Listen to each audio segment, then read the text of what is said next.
Welcome back to the channel. This is Trinity Storm and you are watching second part of What If Naruto Was Trained by Spirits of the Forgotten Past. If you enjoyed this video, please like, share and subscribe to this channel. Now wasting no more time, let's start the story.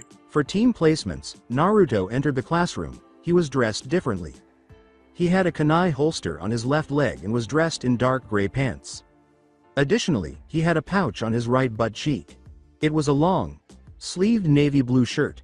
His mother's emblem, a white spiral with a red center, is displayed on the left shoulder. Unknown to everyone in the room, there is another symbol on the left. This symbol, which Naruto had received from Sylph, was not recorded in history books. It featured a delta formation with 3 spirals. He had another one beneath that one, but it was different. There were 3 lines. One that descended and ended in an inward spiral, followed by 2 more curves that emerged from the spiral's left and right tips. There was a third below that. A single line that descends and circles, like a rock, before returning to the bottom and entering. There was a fourth below that. The circle was followed by more lines that looked like waves. See Avatar: The Last Airbender. The symbols are wind, fire, earth, and water from top to bottom. Don't own. A modified vest was also present. It was a burnt orange color with black flames coming from the bottom, resembling a reverse flare, and had a high collar to protect his neck. His broadsword rested on his back, the hilt protruding over his right shoulder. He noticed Sasuke and the lone vacant seat beside him. He approached and took a seat beside him, moving the sword on his back, complete with sheath, to his desk. He said, "Had fun with the fangirls, bro?" "Yes, I did." He went on, raising an eyebrow. "Stupid question gets a stupid answer." Naruto grinned. "I know." Then a boisterous boy raised his voice. "Who are you and why are you associating yourself with him?" He sniffed a few times before saying, "I'm a shinobi that knows what's what in the world, waiting for a team. When did you last bathe?" 9 days ago. The child appeared taken aback. "Huh? How did you know that?" Naruto let out a sigh. "I think my IQ just went down a few points." A sluggish man with black hair said, "Troublesome. Is that really you, Naruto?" Naruto turned to face Shikamaru and said, "If anyone would have figured it out, it would be the lazy genius." Naruto got up and faced Kiba, saying, "So, unless you want me to tell your father to let your mother know you're slacking off, under threat of frying pan, pay attention." Kiba Inuzuka, age 12, mother. Sume Inuzuka, sister. Hana Inuzuka, Ninkan partner. Akamaru. Your taijutsu is good, but barely mid. Genin, ninjutsu sucks. Barely genin level, genjutsu. No skill at all. Headstrong, brash, and easily angered. That's your stats. He concealed his grin like Sasuke did. Now here's mine. Taking out a card, he placed it on the desk. Naruto Uzumaki. Rank. Genin, age 12, mother, not released to the public, father, unknown, siblings, none. Ninjutsu. High Chunin. Taijutsu. Unmeasured. Kenjutsu. Recorded at High Chunin when holding back with 360 kilos of weight. This received a great deal of attention. Genjutsu.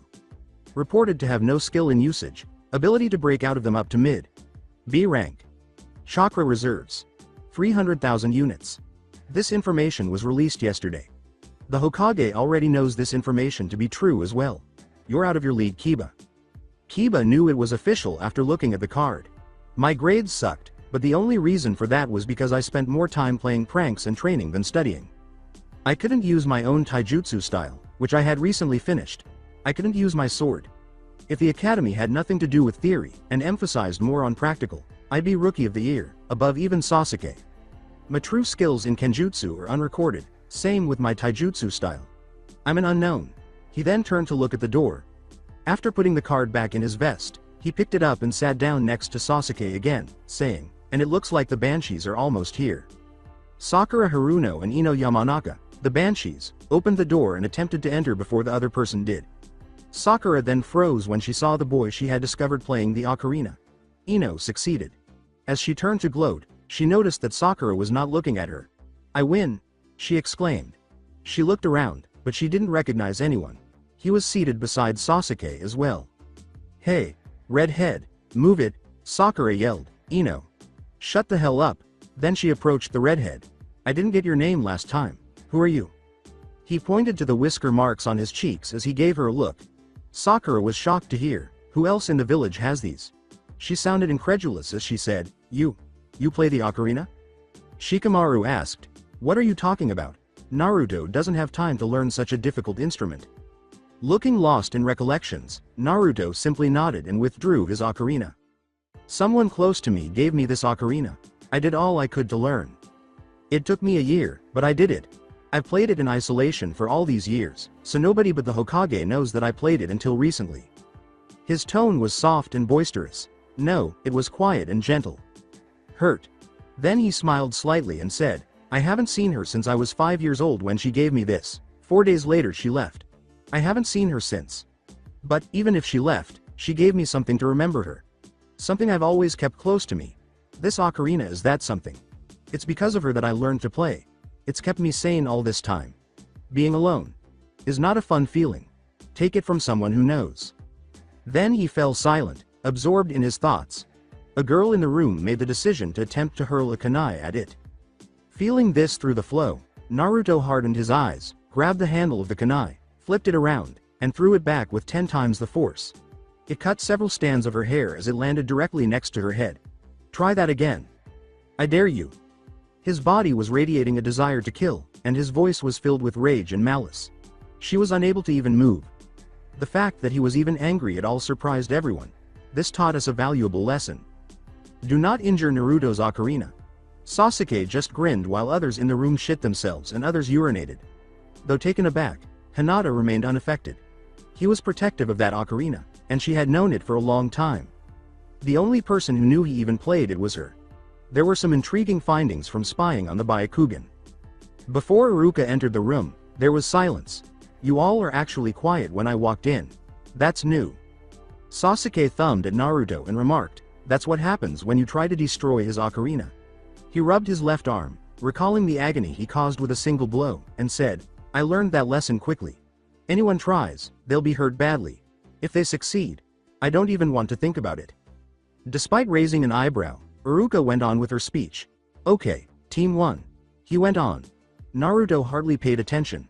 Team 7 Naruto Uzumaki. Sakura Haruno. Neither Naruto nor Sakura responded. They were still perplexed by Naruto. And Sasuke Uchiha. Naruto looked at Sakura, but Sasuke covered his pained grimace. You better get off that diet of yours. This team is going to go hardcore.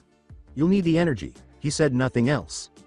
Team 8, Kiba Inuzuka, Hinata Hyuga, and Shino Aburame. Team 9 is still in circulation. Team 10, Choji Akamichi, Ino Yamanaka, and Shikamaru Nara. She was interrupted by Naruto's fist, which sent her crashing into the wall. No way.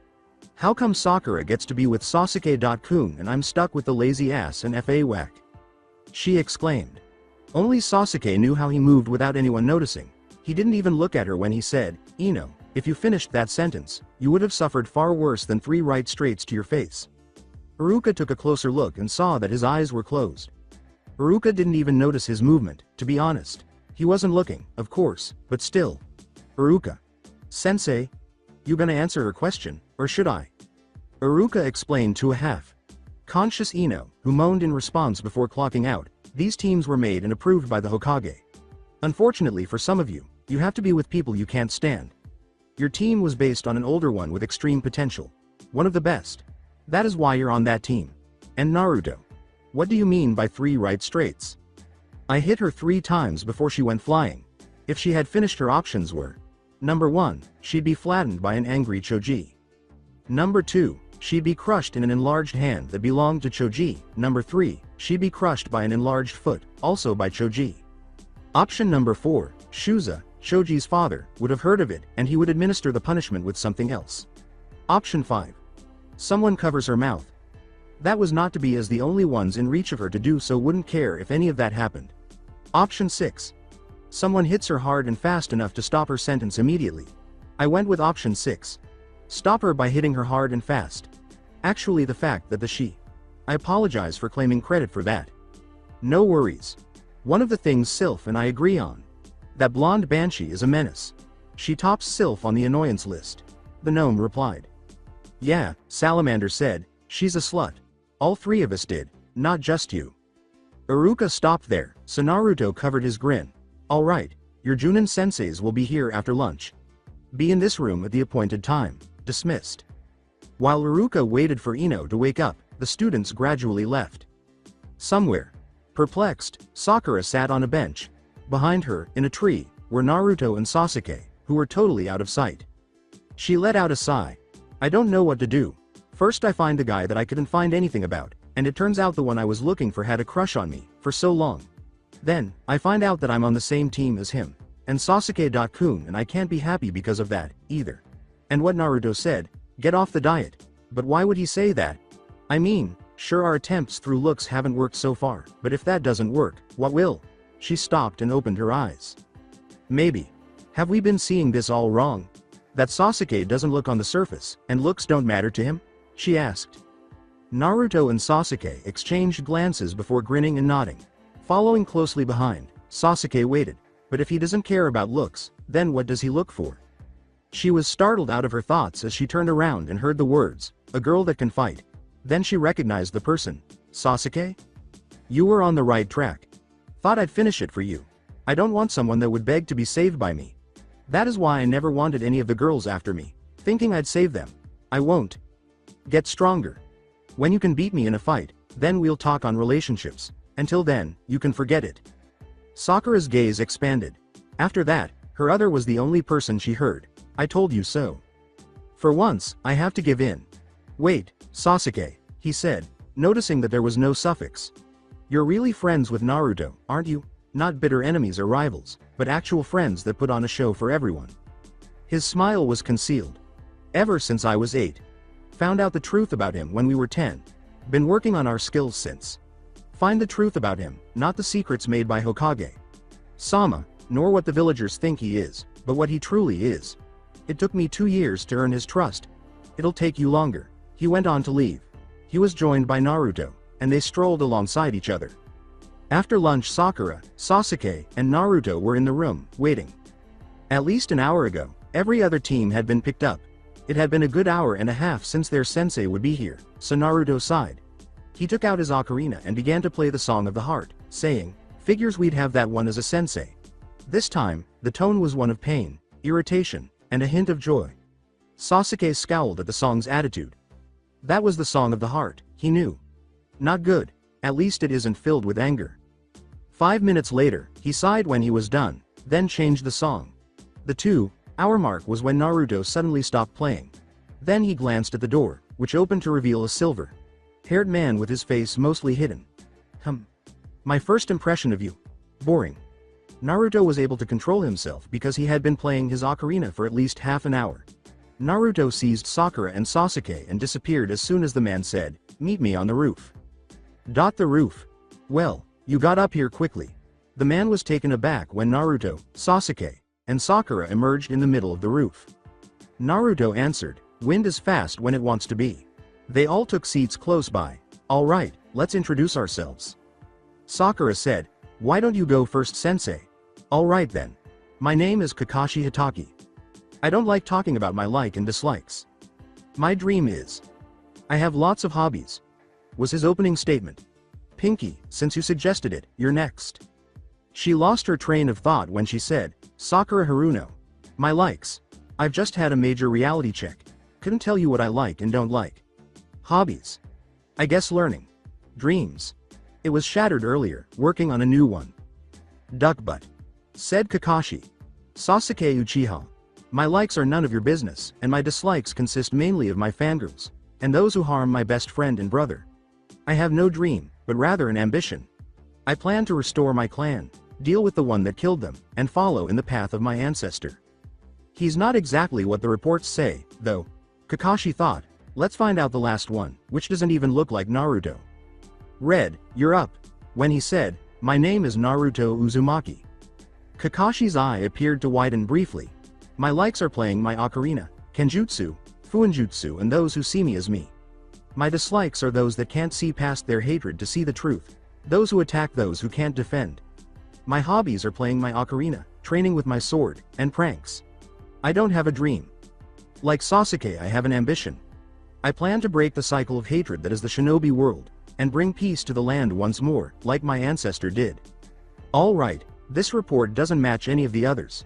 If I may ask, if you really are Naruto, what happened to your blonde hair? Even the hair is incorrect. Found out who my mother was let into her home.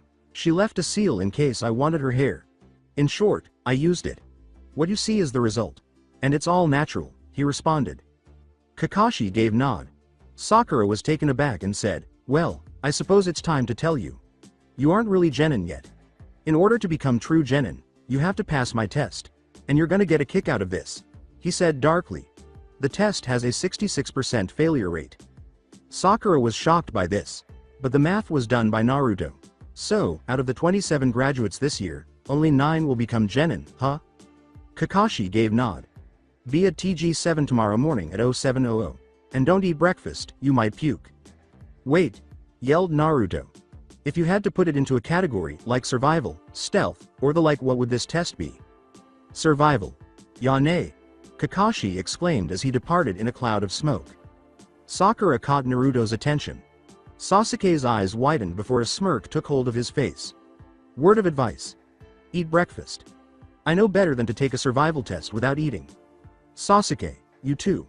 This is an opponent I'd be able to go all out and not worry about his safety. Mask off, he ordered. Smirking, Naruto said, game on. Naruto disappeared and prepared his clothes for the following day. Once more, the spirits spoke. Undine said, so, what's the plan? I plan to do this on my own. I need to test my own skills without your help. With you guys, my kinjutsu and taijutsu are close to cage level, but on my own, I'm not sure where I stand. I'm grateful for you guys being there for me, but this is something I have to do. If I don't find out where I stand on my own, how can I figure out how to progress? I plan to go all out with my own skills. The only thing I ask is that you all stay out of it unless I'm about to die. Naruto told them this while and went to sleep. In the morning, he prepared some food. Lucas smiled at the spirits while he slept. He is definitely like I was at his age. Gnome said, yeah, but more stubborn. Salamander retorted, that's his mother's blood. The Uzumaki clan were stubborn to a fault. He has the will of fire, with the mind of the wind, and a heart of earth, not to mention a soul as pure as water. Sylph began, that reminds me. About the Uzumaki clan, didn't they have a bloodline themselves?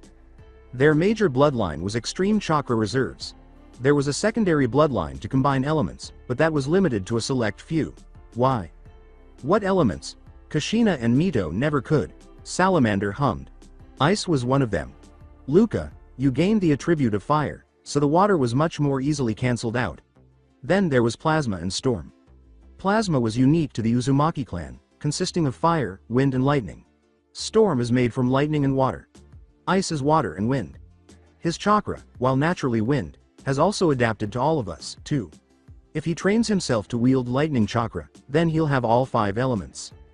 They had all been taken aback by this. To my knowledge, no one had been able to attain all 5 elements in chakra this quickly. With all of us, are you really surprised?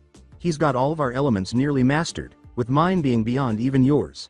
If anything, water is probably the hardest for him to master. Sylph responded. You've got a point there. He's been training with your elements since he was 5. Add lightning into the equation, he's got all 5. Then again, he has yet to master the vaporizing rebellion sword. Acknowledged Luca. Well, let's watch him in his test tomorrow. We'll see where he needs to improve, and work on it from there. Undine offered. The others answered, agreed. The following day at 10 a.m. Kakashi had just arrived, and Naruto, Sasuke, and Sakura were waiting. The test was then described by him. Naruto was aware that it was the standard bell test speech and rules. Whoever doesn't get a bell will be tied to a post and will not get any lunch. Naruto chose to test the waters by drawing a kunai and attempting to throw it before his wrist was caught. Given how swift he had been just now, Naruto's eyes widened. Damned if he isn't quick, he might not be able to break free from the flow. That was what Naruto was thinking. I can only use the lightning sword flash to avoid the flow's notice. He's quicker than me, I believe. Sylph and the others remained silent. They just observed. I didn't say start yet, but it looks like you're taking this seriously. Maybe. I'm starting to like you all. Ready. Begin. Kakashi and the Genin group disappeared. Naruto and Sasuke realized right away that something was wrong. Naruto had already deduced the test's actual objective. Teamwork is the focus of the test. Naruto disappeared from his hiding place and materialized beside Sasuke in the flow. Better tell Sasuke. He muttered, Sasuke, the test is a lie. I noticed. Did you figure out the truth? A few guesses. Teamwork one of them? Yeah. Let Sakura know. I've gotta test myself, so I'll hold him off. Sasuke gave him a look. You got a plan? Yeah. He went on to explain. If the true test is teamwork, then this should work. Sasuke gave a nod. I'll fill her in. Hold him off. Naruto disappeared and left the bushes close to Kakashi's position. Kakashi was the first to speak. Compared to the others, you're a little weird. Naruto answered, comes with being isolated most of my life. Besides, your hair is weirder than me. Shinobi tactic number. Naruto took a stance and said, I think we should skip the lessons. His hands were in fists. His feet were 1.5 times shoulder width apart, his waist slightly turned, and his arms were at his sides, bent at the elbows just over 90 degrees. It was the elemental strike fist's opening stance. When Naruto noticed that Kakashi was taking something out, he discovered it was a book. I'm really only doing this for 2 reasons. First reason. I need to see where I truly stand. You're one of the best in the village. Only you could accurately place my skills. I advise you put the book away, Kakashi. You won't get to read it. Kakashi said, you're a little overconfident. Naruto entered the full serene mind and cautioned, you'll need to be cautious with my skills above what the academy teaches. Even I don't know the limits of my strength. Let's begin. Naruto gave a small smile before disappearing, which made Kakashi move swiftly and block the strong right hook. Too strong. This strength is not genin level. His eye appeared to widen as he leapt back. His visible eye hardened, and his book was already back in his pouch. He noticed that Naruto's serious eyes and aloof face had not altered. He isn't playing around. I'll admit you're better than your records say. Naruto said, no shit. I've never gone all out in front of anyone else. He never changed his posture or face. Shall we continue? Then Kakashi put on a serious expression. Let's. Then, Naruto charged once more. Kakashi dodged the left straight and ducked Naruto's reverse roundhouse before launching a left uppercut, which Naruto ducked by bending backwards and kicking him with his left leg as he came up. Kakashi just managed to avoid that one. He's fine, Kakashi reflected. Naruto thought, he's still not going seriously. Before lowering his leg, Naruto leapt to his feet and whirled around. Kakashi leapt back, evading the first blow. It's also a good thing. The field was rearranged from the point of impact when the foot struck the ground, opening up as though it had been smashed with 2 tons of force. At that moment, Kakashi realized he had not yet witnessed Naruto's full power. If this is his strength, that punch was nothing. Naruto then appeared and vanished, weaving through the rubble, and came to a halt behind Kakashi, who saw and narrowly avoided the blow. Then, to his further surprise, he experienced a burning sensation. He's also trained in fire. After that, Kakashi made a few hand gestures. Kaden. Fireball. Naruto leapt into a huge fireball that he blasted out. Sakura and Sasuke, who were observing, were astounded by the action as was Kakashi. Naruto was engulfed in flames when he emerged on Kakashi's end and charged directly at him. Kakashi was struck by the fire and earth-enhanced punch because he did not recover from his shock quickly enough. In other words, he flew through 3 trees and into the water. Rising, Kakashi began to stand on the water. He revealed a fully grown Sharingan when he lifted his headband and opened his left eye. He went through hand signs more quickly than Naruto had ever seen, saying, Naruto. You forced my hand in this. You want to know how good you are? Then take the Wrath of 1000 Jutsu. Instead. Sweden. Water Dragon Missile. A gigantic water dragon emerged from the water, charged Naruto, who ducked just in time, and punched him in the back of the head, instantly dispersing it. After firing one jutsu after another at Naruto, Kakashi either dodged or countered, but Naruto could only use the water element of his style. Kakashi's lightning dragon jutsu caused Naruto to disappear into the wind. His sword was drawn and prepared to swing downward when he reappeared. Although he avoided, Kakashi didn't anticipate the same outcome as his previous kick. Gnome made a remark about that. Using the earth rumbling decapitation after getting high enough with wind. Nice combo. Sylph remarked, using all of us to the utmost. That's Naruto, for ya. Kakashi was not surprised when Naruto stood on the water to resume the fight. He produced a small tanto with a pure white blade and said, I shouldn't be surprised at anything this kid does after what he's done. He hadn't used it since he was in Anbu, and it belonged to his father. With some difficulty, Kakashi was able to block the blow as Naruto charged. Kakashi leapt over the horizontal slash before Naruto swung out with a leg. Kakashi also narrowly avoided that. For the first time since the fight started, Naruto actually blinked when he saw Sakura and Sasuke getting ready. In an attempt to gain an advantage, Kakashi threw a water dragon jutsu at him, which he sidestepped and sliced in two. But Naruto's chakra was running low. Naruto's survival at the moment was essentially due to his serene mind. Sasuke took advantage of the situation to throw a fireball jutsu at Kakashi, who barely avoided it because he didn't anticipate it. Then Naruto smiled a little. About time. He answered, was waiting for you to get your rocks off. Naruto and Sasuke charged, but before he could even be seen by Kakashi, he appeared behind him and turned to cut him in half. Around the waist. Unaware of the actual purpose, Kakashi simply dodged by using substitution. Kakashi said, remember your basics. As if he were an afterimage, he pressed his fingers into Naruto's ass and said, Leaf Village Secret Finger Jutsu. Senengarashi. But Naruto just disappeared. Kakashi leapt to dodge another fireball that Sasuke threw at him. Naruto by himself was awful enough. But include Sasuke. When Kakashi heard bells ringing, his thoughts came to a halt. He turned to see a soaked Sakura supporting the two of them. Staring at Kakashi, Naruto and Sasuke leapt back and landed beside her. With a sigh, Kakashi lowered his headband. Alright, when the hell did she get the bells? Naruto questioned. Remember when you avoided my slash with Kawarimi? They fell just before that. Into the water. When I vanished, I was actually using a move known as the lightning sword flash. Thing is, my target was not you. It was the string tying the bells to your waist. I followed up that attack with a slash to make it seem like that was my original plan. Get behind you and cut you in half. Then Kakashi turned to Sakura and Sasuke, and how come Sakura got the bells? Sasuke said, she's the weakest of all of us overall. Sakura was a little disappointed to hear that she wouldn't be able to do much because of her skills, or lack thereof. But that's what made her perfect for this. Naruto was up first at distracting you, and I jumped in when your attention was completely on him. Nearly got you because of that. Sakura's job was to wait until the bells were severed from your waist, and get them while we distracted you. She rung the bells as she had them and was above ground. Kakashi was impressed. And now, you know the second reason I was facing you alone at first. Naruto went on. Sure, I needed to see where I stood, but there is a reason I was able to dodge all of your attacks. It's called full serene mind. When I vanished near the end, that was wind body. I became wind and dodged. Then Kakashi turned to Sakura. Well, now you get to choose who gets a bell. She was depressed. She threw both bells to Naruto and Sasuke because she didn't actually do anything. I didn't do any of the work.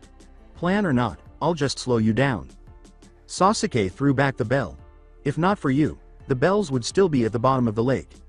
I can handle another year of annoying the academy students. Fangirls will be a pain though. Naruto threw his bell to Sasuke. He took a book out of his own pouch and said, Sasuke, I have nothing to lose. Sure, I'm good, but with Kage Bunshin I can pass the next exam easily. Besides, upon recognizing the orange book, Kakashi reached into his pouch and said, I got this during the explanation. Wind body does more than dodge shit really fast. As the book hovered over his right hand, Naruto abruptly set his left hand on fire. Pass us all, or the book burns. Kakashi nodded, his eyes widening. You pass? Just give me my precious. Naruto threw it to him after the flame burned out, and Kakashi rubbed it against his face. After opening it, Kakashi became perplexed. Did I forget to mention that was the yaoi version and not yours? Replied Naruto. Kakashi's gaze grew wide. Naruto, you are dangerous. Naruto shrugged and said, comes with the job. He fell backwards into the water, where a ruby tea caught him and carried him to her cave. Now, I'm going to pass out. Sakura was going to follow him in to say, Naruto. But Sasuke held out his arm. Naruto will be fine. He's already safe. Kakashi? Kakashi shunned out, saying, meet at the bridge over there tomorrow to begin your missions at 0900. Team 7 is dismissed. Sasuke, if he's your friend then. He is a friend, a close one, at that. As such I know he has a friend, that already picked him up after he went in. He's fine, and I'll let him know personally. Sasuke informed her. Sakura considered the suggestion and said, he will be fine. For now, find a path to take. I would suggest a field medic. With Naruto and me, we'll need one. In fact, she might be helpful, and it would work. Then Sasuke started to leave. I'll let Naruto know later. He needs his rest, so I'm going to ask the Hokage a few things, and tell him afterwards. See you tomorrow. Hokage's workspace. Kakashi just presented his test report. Hokage. Sama, what I fought were not genin. Sakura, from what I saw, was low. Genin. Sasuke was low. Chunin, but Naruto. He would qualify for special Junin already, if not for mission count and experience. His Kenjutsu and Taijutsu are both unique and powerful. In both aspects he is Junin level. I didn't see much of his ninjutsu, but I saw a few D and C rank wind jutsu, and possibly an earth jutsu. By the time the Chunin exams come, he would be a shoe-in for Chunin, and possibly scouted for Anbu. Sarutobi gave a nod. Kakashi nodded and said, I see, and they passed your test. Good, I was expecting that. Hokage. Sama, Naruto and Sasuke would have stayed genin whether they passed your test or not. Naruto especially. The two caught a traitor, and that's how Naruto gained his rank. It was a B-rank mission between the two. Sakura has no mission record, meaning she would be the only one to go down. Kakashi let out a sigh. Hokage. Sama, Sakura will need a lot of time and correcting to reach the level of the rest of the team. A knock on the door was followed by the statement, Sakura is effectively a clean slate. Knowing Naruto, he's got an idea of which way would be best for her. Sarutobi and Kakashi examined it. Sasuke opened the door and entered, saying, Come in. Hokage. Sama, I believe there may be a few questions on your part, mostly concerning Naruto's performance today. I was just talking with Kakashi about that, actually. Sasuke nodded as he glanced at Kakashi. Naruto did all that without help. He told me before the test began that whatever happened would be all him, not that of the spirits. What he showed was his true level. Apparently, he was doing better than even he thought, though he passed out and fell into the water nearby. She has him now. I felt her take him up. Sarutobi gave a nod. I see, and how did that affect you? Honestly, I can't say I'm surprised. He's above where I thought he was, but that's only because of his complete mastery over serene mind. Kakashi was fast, I'll admit, but not once did he disappear from the flow.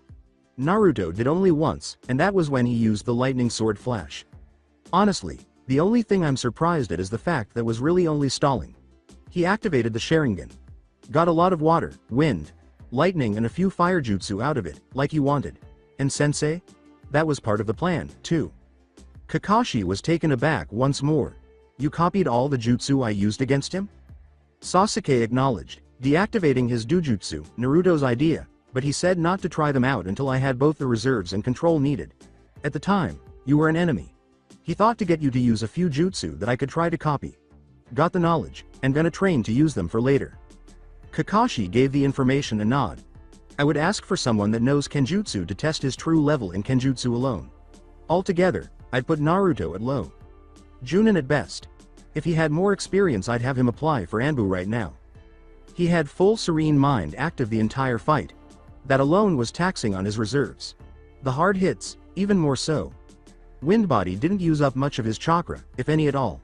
He didn't seem to use any chakra when he was lit on fire. As to why, I was wondering, but I think Sal got him immune to flames. Sasuke sighed. It was surprising, but then again, we're talking about Naruto. Kakashi's eyebrow was visible, and how is that a factor? This time, Sarutobi raised his voice. When Naruto is involved, logic goes out of the window. Sasuke nodded in agreement. So, do you know the reason he passed out? Chakra exhaustion, probably. I see. Kakashi, I suggest you get Sakura trained in a single field, tomorrow. Sasuke as well. Leave Naruto for a day. He'll be right as rain in 2 days. Sarutobi said. He recovers fast. Both Kakashi and Sasuke nodded. Both of them went. 2 weeks later. For the past 2 weeks, Team 7 had been completing 3D rank missions every day. They were growing disinterested.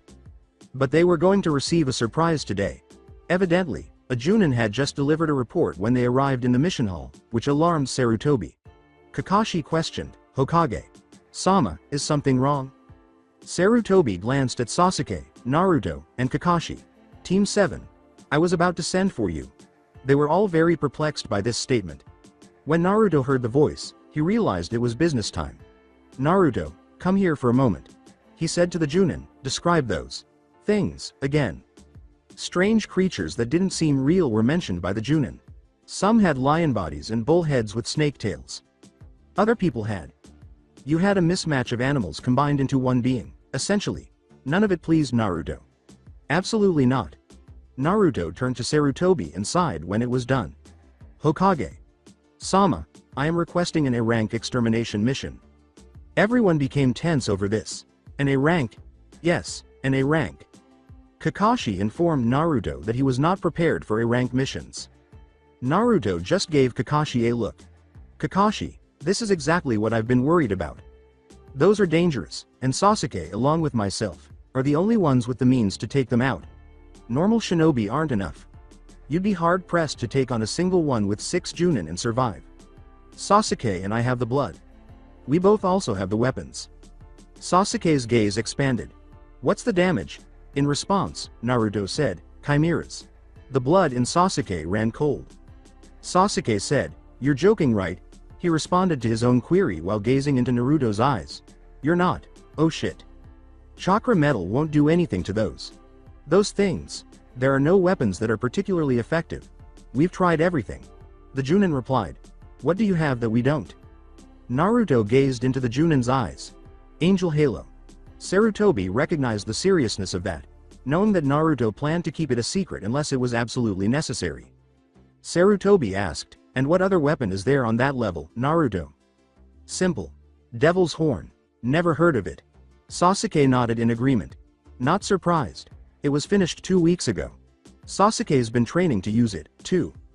Devil's Horn is made for Sasuke, and Sasuke only. It has the same properties of Angel Halo, at that. What about Sakura and Kakashi? Kakashi is good enough to work around some of the faults, and can learn a thing or two. Sakura, however, would need the boost, though I don't she's ready for this kind of stuff. Sasuke and I are the only ones in the elemental nations, aside from the heavenly knights of old, that can handle this. Sarutobi paused to reflect. Very well, Team 7, you are getting this A-rank mission. Get ready for probably the toughest mission of your life. Naruto turned to face the other people. Get ready for what could be the worst point in your life, Sakura. Sarutobi said, Naruto Uzumaki is also going to be in charge of this mission. Genin or not, he has the most information on whatever it is these are. Naruto nodded while glancing at Sarutobi. He turned back to his team and said, Hi, Hokage. Sama. Meet at the North Gate, 0730 tomorrow. Get some rest. Kakashi, don't be late or I'll burn your Icha. This is not something we can put off. Sakura, no cosmetics, fancy clothes, or the like. This is going to be as dangerous as they come, and we cannot afford you to be weighed down by battle-related items. Sasuke. Pack Devil's Horn, and keep it out. Understand? Seeing aside the red head seldom used, they all nodded. In addition to being solemn, he exuded authority.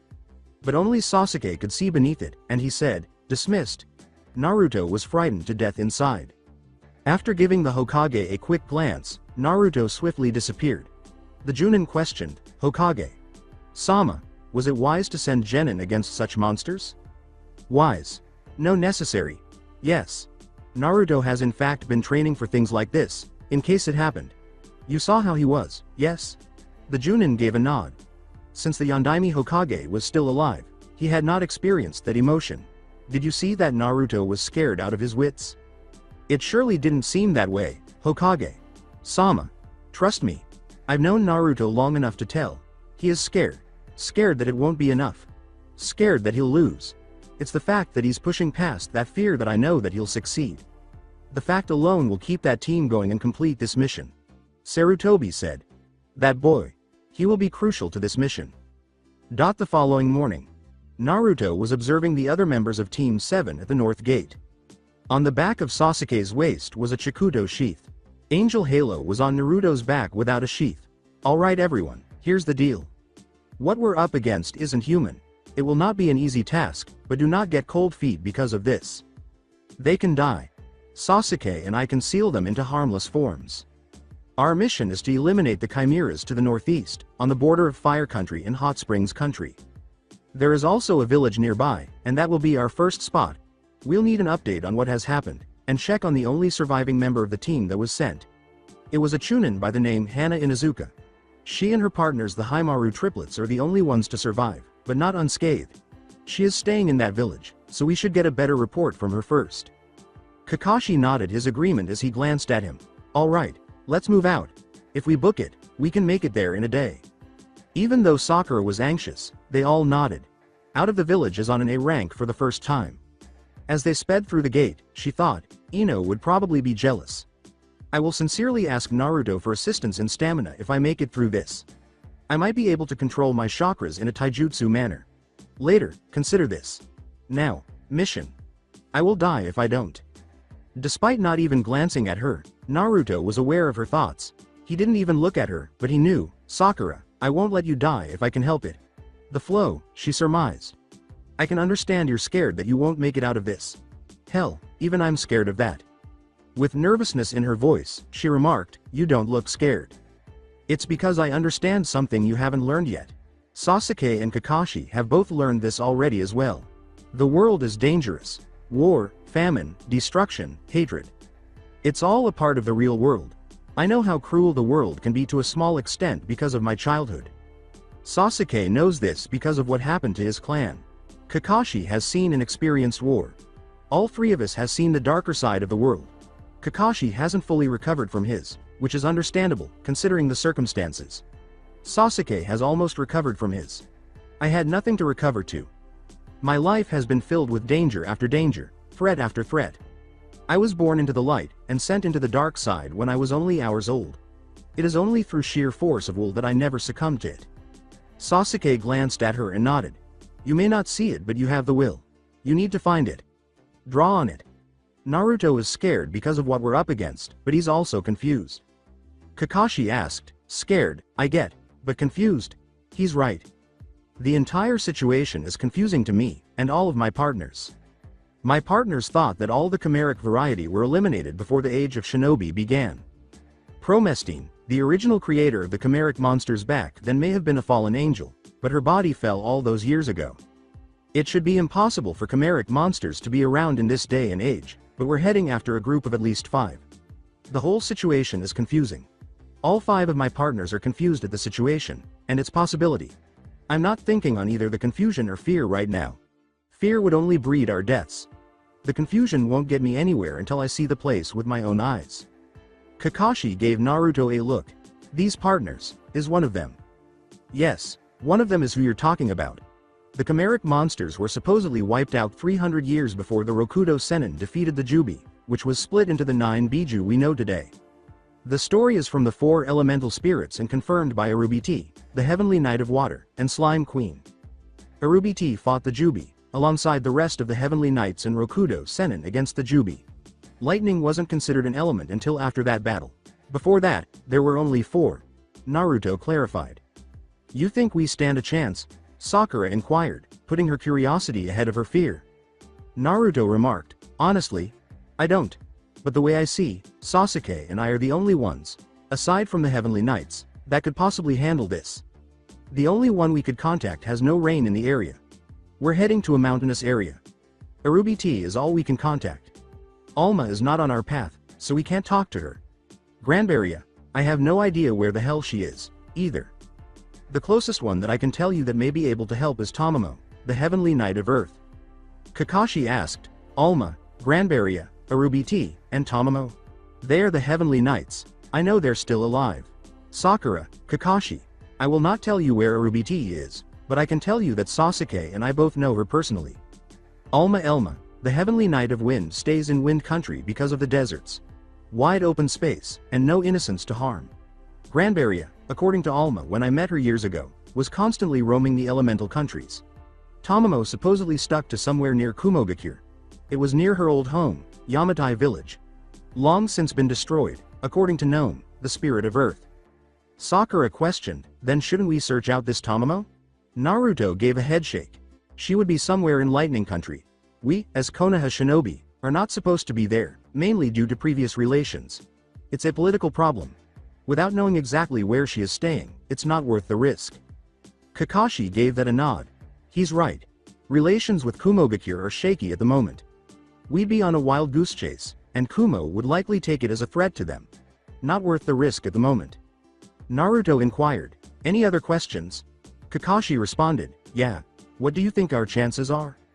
All things considered, our chances of survival are probably 38% if what we know hasn't changed. If there is more than 5, then it would drop to about 4%. Success is even lower. And why do you think you can pull it off? Naruto's words were solemn. At least we have a chance. You would probably need a good 50 elite Junin to have the same chances we do at the moment. Either that or 3 Jinchuriki, 4 tails and up. Kakashi's gaze grew wide. What gives us that high of a chance when it would normally take 3 Jinchuriki? Naruto grinned and said, because we have something no one else does. He placed his hand on Angel Halo and Sasuke placed his on Devil's Horn, saying, and it's why we even have a chance at all. He turned his head, and the 3 of them could see his smirk. Angel Halo and Devil's Horn were both made for the purpose of taking on monsters and sealing them into harmless forms. Sasuke and I don't have to kill them. We deal a good enough blow, and we can have them revert to a harmless state. That's why I have faith we can succeed. Kakashi smiled at this, but it was a concealed smile. Sakura was relieved, too. Then she heard someone speaking. Hey, something's up ahead. What do you mean? Sakura questioned her inner self. These days, it had been a fairly typical moment in her life. I don't know, but whatever it is, it will bring out something I don't think you want brought out. Not yet, at least. What do you mean? What do you conceal? I don't know what it is, but it's not good. If it comes out as you are now, you'll lose sight of yourself. That much, I know for sure. What it really is, I don't know. Is it possible to stop it? Don't think so. Maybe you can ask Naruto if that sword can seal bloodlines. Naruto, I have another question. If it's about the monsters ahead, or the heavenly knights, it won't help much. Naruto was drawn to the statement, no, it's actually about that sword of yours, for Sylph. Now you've got my attention. Is it possible to seal away a bloodline with that sword? Asked Sakura. The question startled Naruto, who asked Sylph in his head, it really depends on the bloodline. The response was reiterated by Naruto. What about one that would make someone lose their mind if they can't control it off the bat? Like it was a powerful force in your blood that has been dormant, and it was forced to wake up. Could it seal away the bloodline? Luca interrupted Naruto as he was about to ask Sylph. Not Sylph. That sounds like what happened to Sarah of the Tsubasa region. Huh? What are you saying? Naruto inquired. Sarah had the blood of a sphinx. She was kidnapped by the elf queen at the time, who then tried to turn her into a monster. Instead of Sarah becoming a low-level, low-strength monster, her sphinx blood was awakened. If that happens, Angel Halo can bring the person back. It did while I was in the succubus village, and it did for Sarah. At that, Naruto gave a mental nod. If that happens, Angel Halo can seal it off and revert the person back to normal. The problem is, we don't know if your chakra will be sealed for good if we do, if it's temporary, or if the chakra will even be sealed at all. The bloodline will be sealed, but it's the effects on the chakra I'd be worried about. Despite not looking at her, Naruto could tell she was relieved despite feeling uneasy. Sakura. Is your other half telling you about something in you that fits the description? Sakura gave a nod. Yeah, at that, Naruto sighed. Figures. Listen up, because I'm only gonna say this once. It's happened before, whether it was a forced transformation, or forced transformation with the blood. Angel Halo can reverse it, but those people didn't have their chakra pathways unlocked, nor did they even know about chakra when it did. If it's in your blood, and you have the willpower to come to your senses, you should be able to go back and forth with practice. It's an unknown factor, but I can't say anything on the matter. We don't know anything more on that. I see. Then, if that happens and I lose control, please, seal it. Sasuke was taken aback. Sakura? Sasuke, if I can't control myself like that, then I'll be a danger to all of you. Better to seal it off the moment I lose control. Sakura responded. We'll find out if it happens. Naruto concealed his smile. You're gaining courage, Sakura. Your will determines that courage. They arrived at the village after several more hours. They arrived in the middle of the afternoon, but Sakura was much more exhausted than the others. Even though they had changed her diet, she wasn't used to the effort, so she wasn't as exhausted. The kunoichi from Konohagakure was in the village elder's home when Naruto inquired about her whereabouts. Despite her severe injuries, she and her 3 dogs were the only ones to recover. The villager then indicated the building when Naruto asked where it was. Naruto knocked at the door as Team 7 arrived. An elderly man opened the door and asked, "More shinobi?" "We came here to see the condition of Hana Inuzuka, and also her backup for the mission," Kakashi stated. The man led them through the building to the second floor and into what appeared to be a guest room, saying, "I see. Please come in." I'll lead you to her and her dogs. She turned to face Kakashi, who met her gaze. A hoarse voice said, Kakashi. What about your team? As Naruto took out a vial of green liquid, Sakura examined the wounds. Undine had taught him the recipe, and for that he was grateful. My team is here as well. Naruto asked, Sakura, what's the damage? She's been severely wounded. Several deep lacerations, and a bit of internal bleeding. Nothing too serious on the inside, but nothing I can fix, she stated as she walked away. Then the vial caught her eye. What's in that vial? Kakashi gave it a look. It's an elixir used when the chimeras were still around. The recipe was developed by Undine back then. I've got 5 of them on me. This is the 5th. Here, Hana, drink up, it'll help. He poured it in as she opened her mouth, almost immobile. It took 10 seconds for the full effect to set in after she finished drinking it. A light green light radiated from her body. For 2 minutes, the glow persisted before disappearing. She regained her strength and sat up. As though her fingers were invulnerable, she flexed them. Then she gave Naruto a disbelieving glance. There was no longer any pain or weakness in her voice as she asked, where the hell did you find something like that? Naruto gave her a serious look and said, I made it. I've got 4 more, so I'd rather not use them that often. We need to know exactly what you saw. We're actually here as you're back, up, and set to take care of the threat.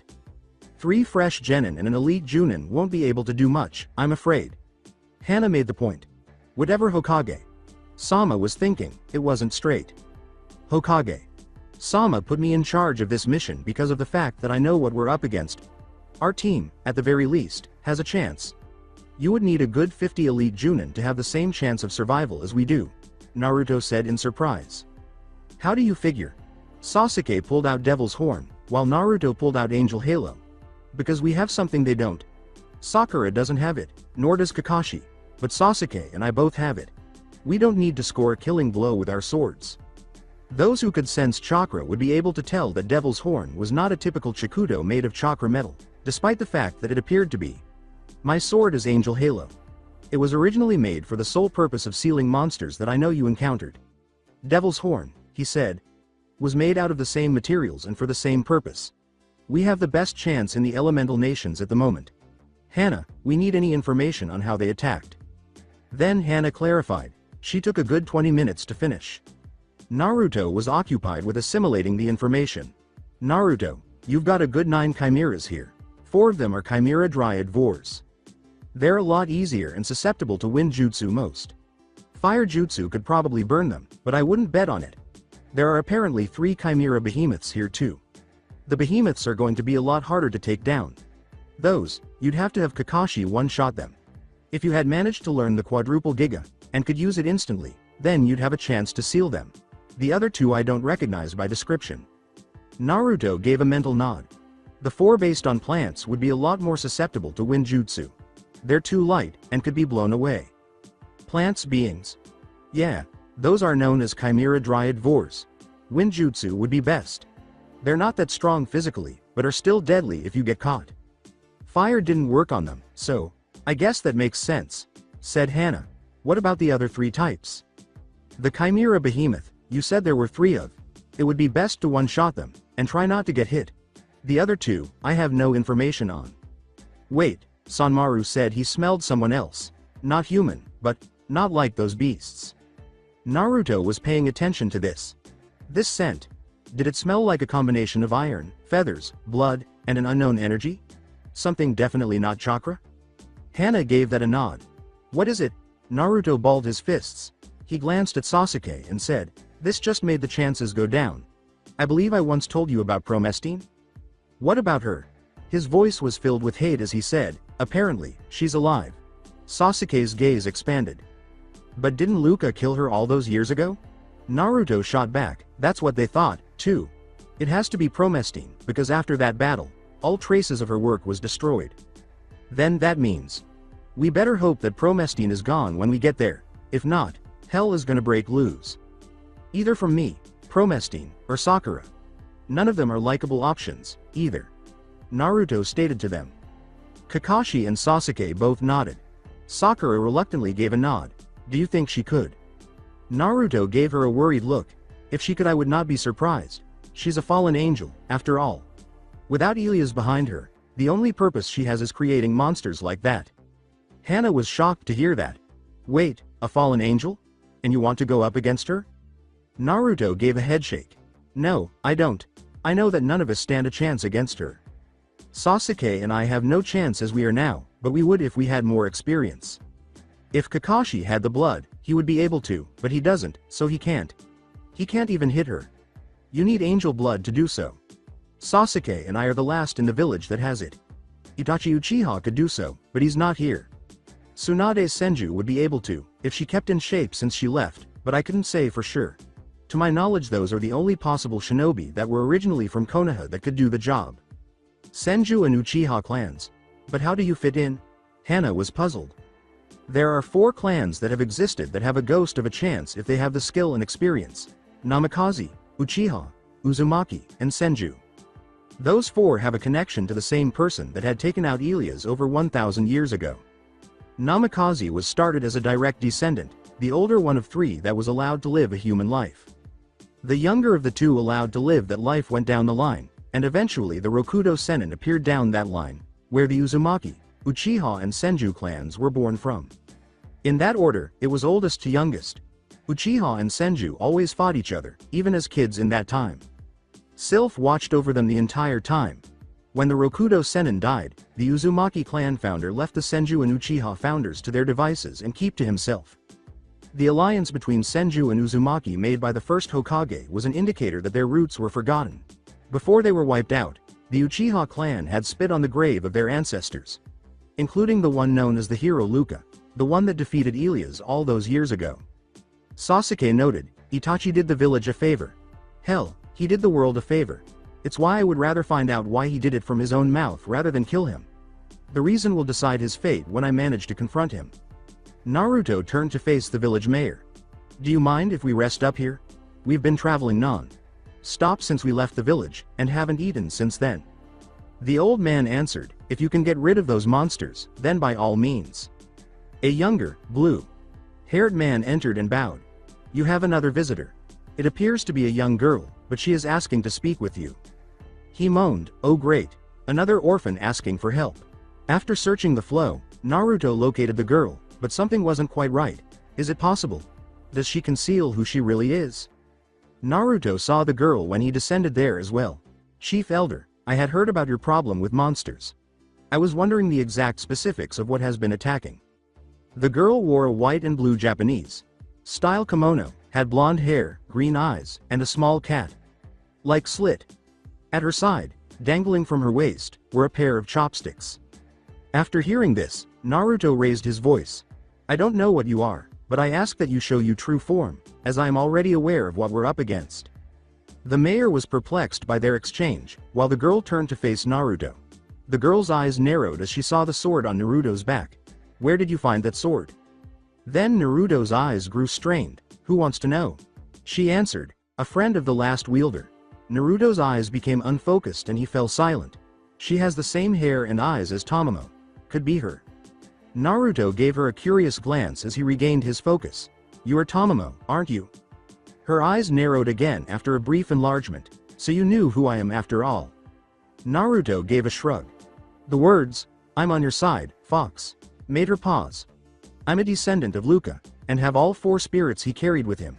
Besides, I just guessed on your name. Then she approached him. Then tell me their names. Sylph, Gnome, Undine and Salamander.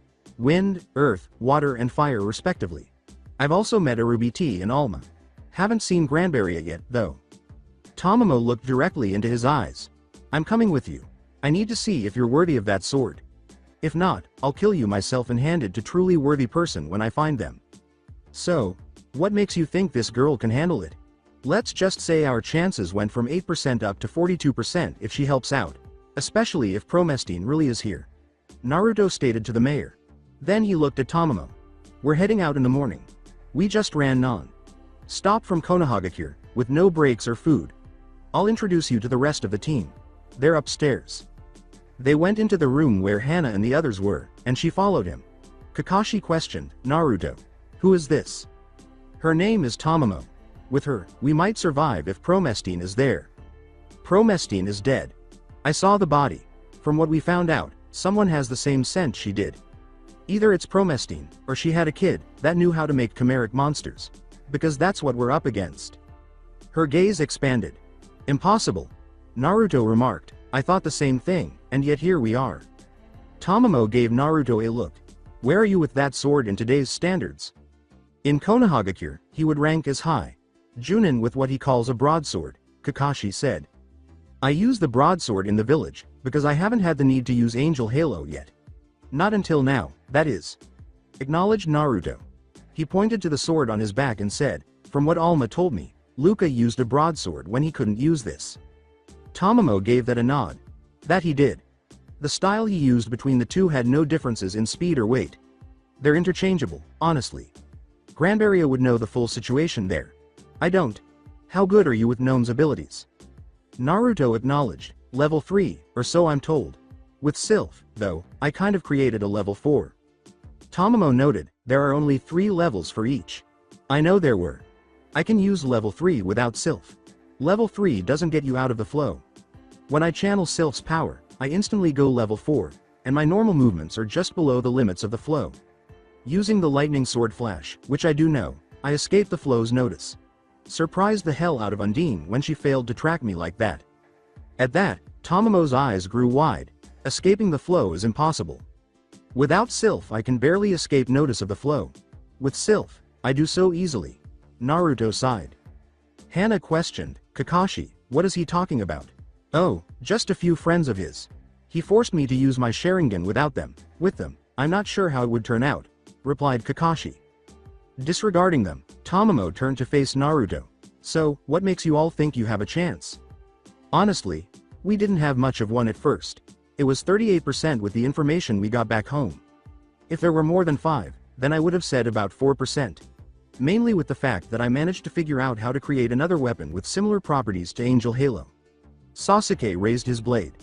Sasuke has it. Being a Uchiha, he can use it. With 2 sealing swords, we have a slightly larger chance. Much larger than anyone else in the village. Tomoe took a moment to reflect on who was present. She thought there would be little the girls could do. Pinky might be capable. In her, I feel monster blood. And a Sphinx, too. We can get her to wake up if she shows up because it appears to be dormant. Additionally, the copycat ninja is present. I don't know, but I might be able to help. She turned to face Naruto. The brown hair girl stays. Pinky comes. You know what her blood has. I have an idea, but we don't know which one. It's dormant, and she's not sure she can control it if it's forced out. You just leave that part to me. Hitaki is good to come. He may be able to help, but I somewhat doubt it. Especially if we're against chimeras. Tomoe made the point. Naruto summarized his knowledge. So, 4 chimera dryad vor, 3 chimera behemoths, and 2 unknowns. The unknowns you and I will have to deal with. Hitaki will have to use his infamous rakery on the behemoths. She turned to Kakashi. If I were you, I'd get them in the face. A single rakery to the face should kill them. If not, they'll be down long enough to take down the others.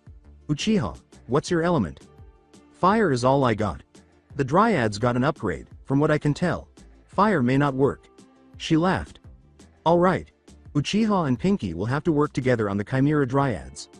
Hitaki, if you can still fight after the behemoths, then you should watch over them. Only interfere if necessary. Red and I will have to handle the other 2. Sakura asked, can't you use our names? I didn't tell her yet. Pinky is Sakura. Sasuke is the Uchiha. And my name is Naruto Uzumaki. I kind of have Namikaze and Uzumaki blood in me.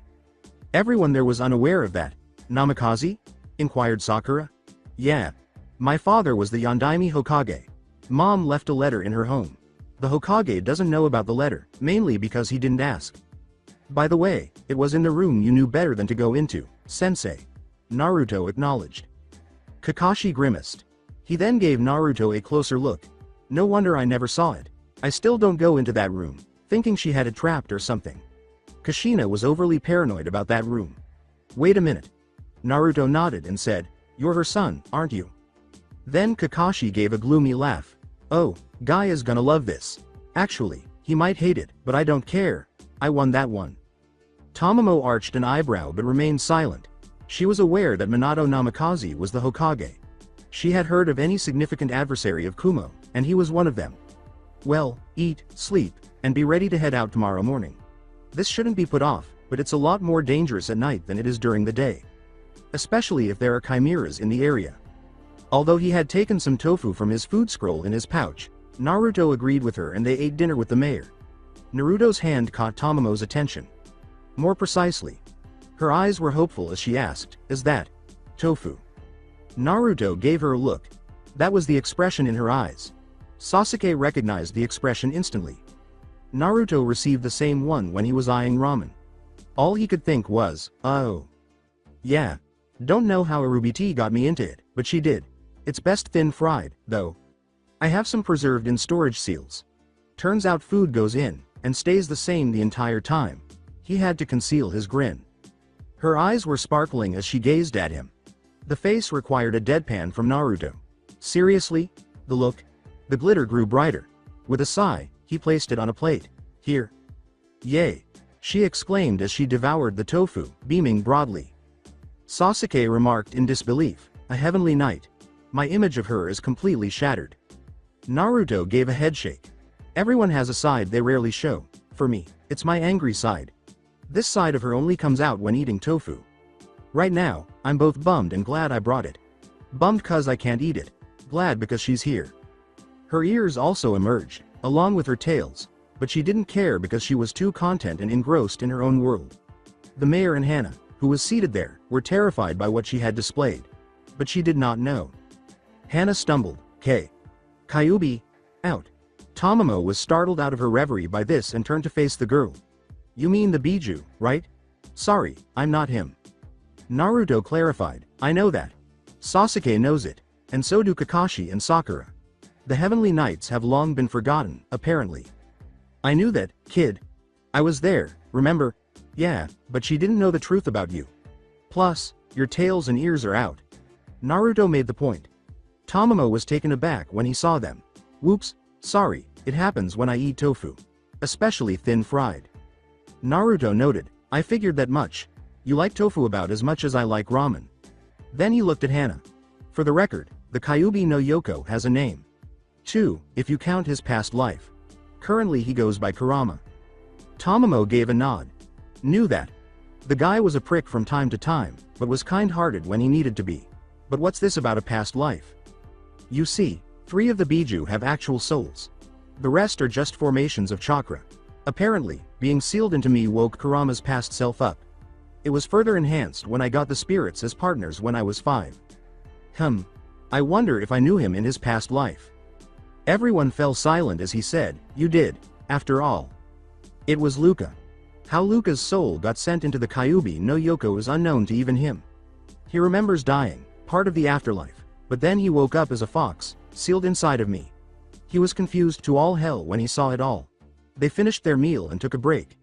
If Naruto hadn't moved in his sleep to be on the ceiling, he would have been shocked to learn that Tomoe was sleeping in his bed. When they saw it, everyone was astonished. Sakura and Sasuke each had their own bed. Kakashi dozed off while seated in the chair. His sleeping positions were worse. Tomoe and Team 7 were getting closer to the summit of the neighboring mountain. It was a fairly quiet climb. Then a big, winged bull, lion cross showed up. For example, Tomoe said, Chimera Behemoth. Surprisingly, Naruto and Sasuke checked the flow and found no others. Naruto drew Angel Halo and remarked, this one went solo. After that, Kakashi called out his jutsu and went over hand signs. Doden. Headhunter Jutsu. The beast was dragged underground by hands. Naruto cut its head off. The head rolled off as he swung the sword, and then the body and head turned to sparkles, forming a lion cub with a bull's horns. Gladly, it said. According to Tomoe, that's normal. The sparkles? Asked Kakashi. Yup. While they were still walking, 4 more soon appeared. Their left arms transformed into the heads of multiple Venus flytraps, while their right arms appeared to be composed of multiple ivy vines. The humanoid female body was encircled by vines, with the bag apparently trailing behind each one. Naruto raised his voice. These are Chimera Dryad Vors. The vines will try to entangle you. You can't act until you cause it to let go. The mouths on the left arm will keep you in place. Cut it off to get out of it. Sensei, Wind Jutsu. Tear them to shreds. He charged, his angel halo drawn. Fuden. Great Weasel sighed. He swung the sword, and almost immediately a powerful wind came and tore one to pieces. After that, each component transformed into a tiny daisy. Using jutsu through the sword applies the effects to the jutsu. Naruto thought. Sasuke. Use a jutsu through Demon's Horn. Right. He swung at one of them, charging his blade with fire. The sword sliced through the body, transforming both halves into sparkles before another daisy appeared. Kaden. Blaze Edge. Before the fourth one caught her in the vines, Sakura was attempting to avoid the first one. Shit, Sakura. Naruto and Kakashi were rushing. Wind blew around Kakashi's left arm as he swung it. After saying, Fuden. Blades of Wind. Kakashi divided the vines and severed them from the body. After disappearing, Naruto stabbed the same person from behind before piercing the body directly. Tomoe did nothing but observe while they worked on it. After surveying the area, the final one attempted to seize Sakura. Sasuke chopped off her head before it could reach her. Everyone's eyes were on him. What? Sakura felt strange, but they said, nothing. Naruto gave her a look. Sakura? Yet, it's nothing. Naruto was not persuaded. Sakura, it's acting up, isn't it? Yeah, but I can handle it. If I can't call myself a kunoichi, she replied. After pausing, Naruto nodded. Then let's move on. From Hana, we've got 2 more chimera behemoths. The 4 dryad vores are gone now. This is surprisingly easy, I'll admit. Tomoe said, it's because of the swords. When you said that Sasuke's sword had similar properties to Angel Halo, you weren't kidding. Before drawing a scroll, Naruto acknowledged, it's what I was going for. Besides, I want to study the new chimeras. Maybe make more weapons similar to these 2. Tomoe gave a nod. So far, I'm impressed. He resembles Luca. He is aware that these are not monsters. Let's get going. I know how to get her to her senses if it happens. We still have 2 chimera behemoths and the 2 unknowns. They kept walking, but Sakura was experiencing a slight sense of fear. Something is not right. I know. A pause ensued. Not waiting for 2 reminders, Sakura did exactly that. Charge chakra into your fist and release it while punching the ground. Now, she exclaimed. They all jumped, unsure of what she was doing, until a different entity appeared that Tomoe didn't recognize. Tomoe glanced at Naruto and Sasuke and said, that's an unknown. If you don't mind, I'd like to see what this one can do. The bipedal creature had a lion's body, 4 Garuda wings, a horse's head, 2 wolf tails, and 3 drills on each hand. Instead of giving her a look, Naruto chose to talk. He made a single hand sign, saying, Sasuke, pull back. Sensei, you too. Sakura, explain later. Multi-shadow clone jutsu. And a good 300 Narutos showed up. No seal. The clones exclaimed, right, before realizing. Even though each clone was eliminated in a single blow, Naruto had gained a lot of knowledge by the time they were all gone. The claws spin and can literally tear you apart. The tails are also able to pierce limbs, but don't spin. They always straighten before they do, so watch out for that. The head is harder than chakra metal. Possible weak points. Stomach, left elbow, and cutting off the wings. Sensei, Sasuke? Tomoe responded, no need. She charged and punched the creature in the stomach, causing it to double over. You mentioned that you wanted some of its parts for study and more weapons. I think I can oblige. She jumped back, up, and drop-kicked the thing in the back of the head after saying, may not be that fast, but I can definitely fuck shit up. The outcome? It made a huge crater when it hit the ground. Kakashi glanced back at Naruto after glancing at Tomoe. You sure you haven't met her, Naruto? No, I thought I came up with that move. Tomoe informed them, no way. I've been using that one for a good 300 years. I'm the one that taught it to Tsunade of the Sani. Her secret to her strength is something I use easily, and I taught her that. Never named it myself. She calls it the painful sky leg. Kind of fits. She turned to Sakura. You definitely have the potential to use that style. Ever think about a field medical ninja? Sakura gave a nod. I'm working towards that now. It's surprisingly easy to get through. Tomoe gave that a nod. The theory and healing is easy. It's being able to get to your targets to hurt or kill them that's the problem. But one hit and boom. Either flying or dead. Field medics are powerful and dangerous. They can heal most damage dealt and deal it back anywhere from 10 to 50-fold. Naruto asked, now, care to tell us how you knew it was there? Then Sakura said, I didn't, my other half did. Hold on. The other half? Tomoe was a little perplexed. Naruto's eyes squinted a bit. She can sense monsters? Can you? I couldn't sense the first 2 batches, but that one I could. Maybe it's because it was traveling underground. Sakura informed them. I don't know for sure, but your blood is also acting up even more. We better get moving. How about Tomoe? She claimed that if it did occur, she could awaken us. Better safe than sorry. They went on, but Naruto noticed a Garuda approaching.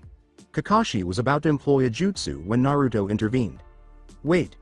Can't you see the collar? According to Tomoe, he's right. That's Luca's Garuda, Galda. What's she doing here? Naruto was informed by Luca that she probably senses me. Luca, jump and try to grab her left ankle. Everyone else tries for the right, since she's stronger on the right. I use the left, because everyone else would use the right. Jumping in between would be a good bet. Remember, grab her left. Gnome helped Naruto leap to his feet. Wait, he grabbed Naruto's left ankle and held on once he was between the legs. Galda became aware of this and understood that he was related to Luca. As a result, she spun around, knocking Naruto off balance, and then managed to catch him on her back. You know what Papa always did, so you gotta be his family. Didn't think anyone would know by this time. So, you're really Galda. Luca's Garuda girl? The one he rode to Helgondo all those years ago? Yup. So, you wanna just fly, or you got somewhere in mind? Actually, I kinda did this on instinct. You know, to see if I was right. There are some chimeras here, and I have to help take them out. Then she saw the others and said, oh, those guys with you? Tomoe, too? Well, most of them. Tomoe is here for the same reason, but she lives to the northeast. We're from the southwest, Naruto clarified. Got it. I'll be waiting on that ridge over there for when you're ready to leave, your group too. Good to know. Naruto leapt off as Galda landed close to the group. See you soon. Right back at Ya. Naruto turned to face the other people. Got us a ride back. What the hell was that? A Garuda girl. More specifically, the one Luca helped hatch. Naruto replied. He's right. Luca rode her when he needed to cross great distances, or just to fly around with Alice. Tomoe nodded. Honestly, how you knew to do that is beyond me. Tomoe gave him a look and shook her head, saying, I blame Kurama. You're fucking crazy, not just stubborn. In response, Naruto said, it's in my blood. That made Tomoe laugh. Oh, yeah. Worth it, for sure. Let's find the others, please. Together with the second unknown, the other 2 chimera behemoths emerged. The unknown had a lion's mane, 3 bullheads, a snake tail, a tiger's body, 8 legs, angled rather than curved claws, black fur all over, including the mane, and, if you looked closely, 8 breasts. That is the other unknown. Kakashi won. Shot one of them, Naruto stated. Sasuke and Sakura, tend to the other behemoth. Gnome, Undine, I could use the help. Tomoe and I were given the unknown. Go ahead and register that. Their response was. In order to save Chakra, Gnome and Undine channeled their power through him. However, using their powers without them depletes his chakra. Undine stated, full serene mind in effect. Wild lands in effect. How about me? Sylph inquired. Naruto sidestepped the unknown's charge and said, damn, that thing is fast. May not need you just yet, Sylph. When Tomoe saw that he was receiving power from Undine and Gnome, he said, let's get ourselves some room, nay? She suggested, before seeing the charging beast. She cocked her fist back. Tomoe. Quick! She hit the oncoming chimera and sent it flying. Let's go! They both jumped between rocks to where the chimera went. When they reached it, it roared, sending out a shockwave. Naruto wasn't able to dodge it on his own, but used wind body to let it pass through. That's new, he said. I'm not joking. That attack was chakra enhanced, Tomoe remarked. Though it didn't show, Naruto was now concerned. Tomoe? The new chimera dodged, but the debris didn't dodge or see it coming, so that hit. Right? She leapt to her feet and dropped. Kicked the ground as the chimera did. Naruto was immediately above the chimera, angel halo on his waist. Serene demon sword. As though drawing it, he swung it out, causing a painful screech but not death. After glaring at Naruto, it charged with its mouth open. Seeing the energy buildup, he said, element is fire. Shit. And stepped aside to use his still water blade to cut through it. That was a chakra blast. He vanished and ascended, then charged Gnome's spirit into the blade. Tomoe descended beneath the chimera and kicked it in Naruto's direction as he descended. Bring the pain of the earth, Decapitation with earth rumbling. Sylph? Naruto narrowed his eyes as he slammed his blade down on the rising chimera, which dealt a shitload of damage and caused a loud screech of pain to come through. The sparkles came and Naruto landed on the ground, but it didn't completely disappear. You got it. He felt Sylph's power surge through him. Naruto then disappeared and reappeared on the other side of the chimera, with a hole now visible throughout its body and Angel Halo standing there as though he had just stabbed through something. Tomoe's eyes widened at that. Although she may not have serene mind on the same level as Granberry, the flow in her eyes didn't notice that. Come on, we have to get to the others, he said with concern in his voice as he landed directly beside her, the spirit's power no longer coursing through him. Naruto, who appeared to be about to run, said, I have one thing to say before we do. I approve. Let's give them a kick. Before they both disappeared, she extended a hand, which Naruto took. Sakura, Sasuke, and Kakashi were all panting, and Kakashi's Sharingan was visible. One chimera behemoth remained. Naruto. Here, we need assistance. Use the painful skyleg, Naruto. Go ahead and register that. Naruto vanished, before appearing in the air, leg poised to drop kick. It landed on the chimera behemoth's head, sending it to the ground, and making another crater. He then took Angel Halo and cut clean through the monster before it turned to sparkles just like the others. Naruto looked at the others, who were tired. Kakashi covered his Sharingan. Damn.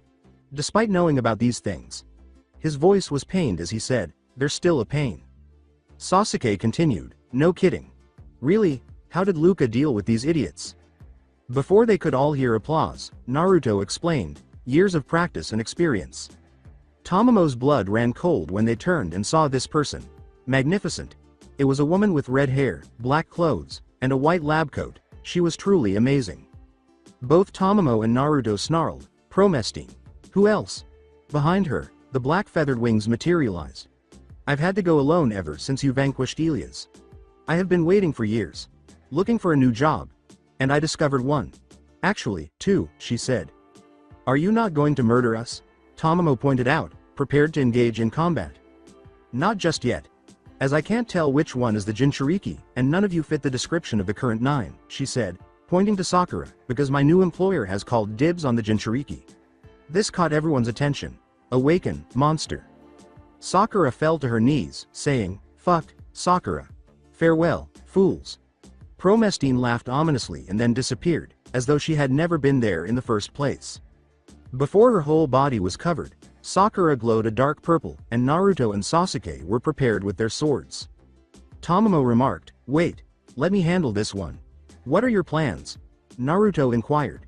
A little something called cognitive recalibration. Sasuke was just perplexed, but Kakashi and Naruto's eyes widened. What does that mean to you? Yes, I am definitely perplexed. How challenging. All I can say is that it's hard enough. When the glow spread outward, she said, if it doesn't work once, do it twice.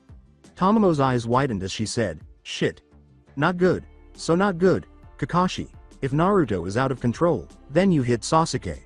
I'll strike Naruto if he is.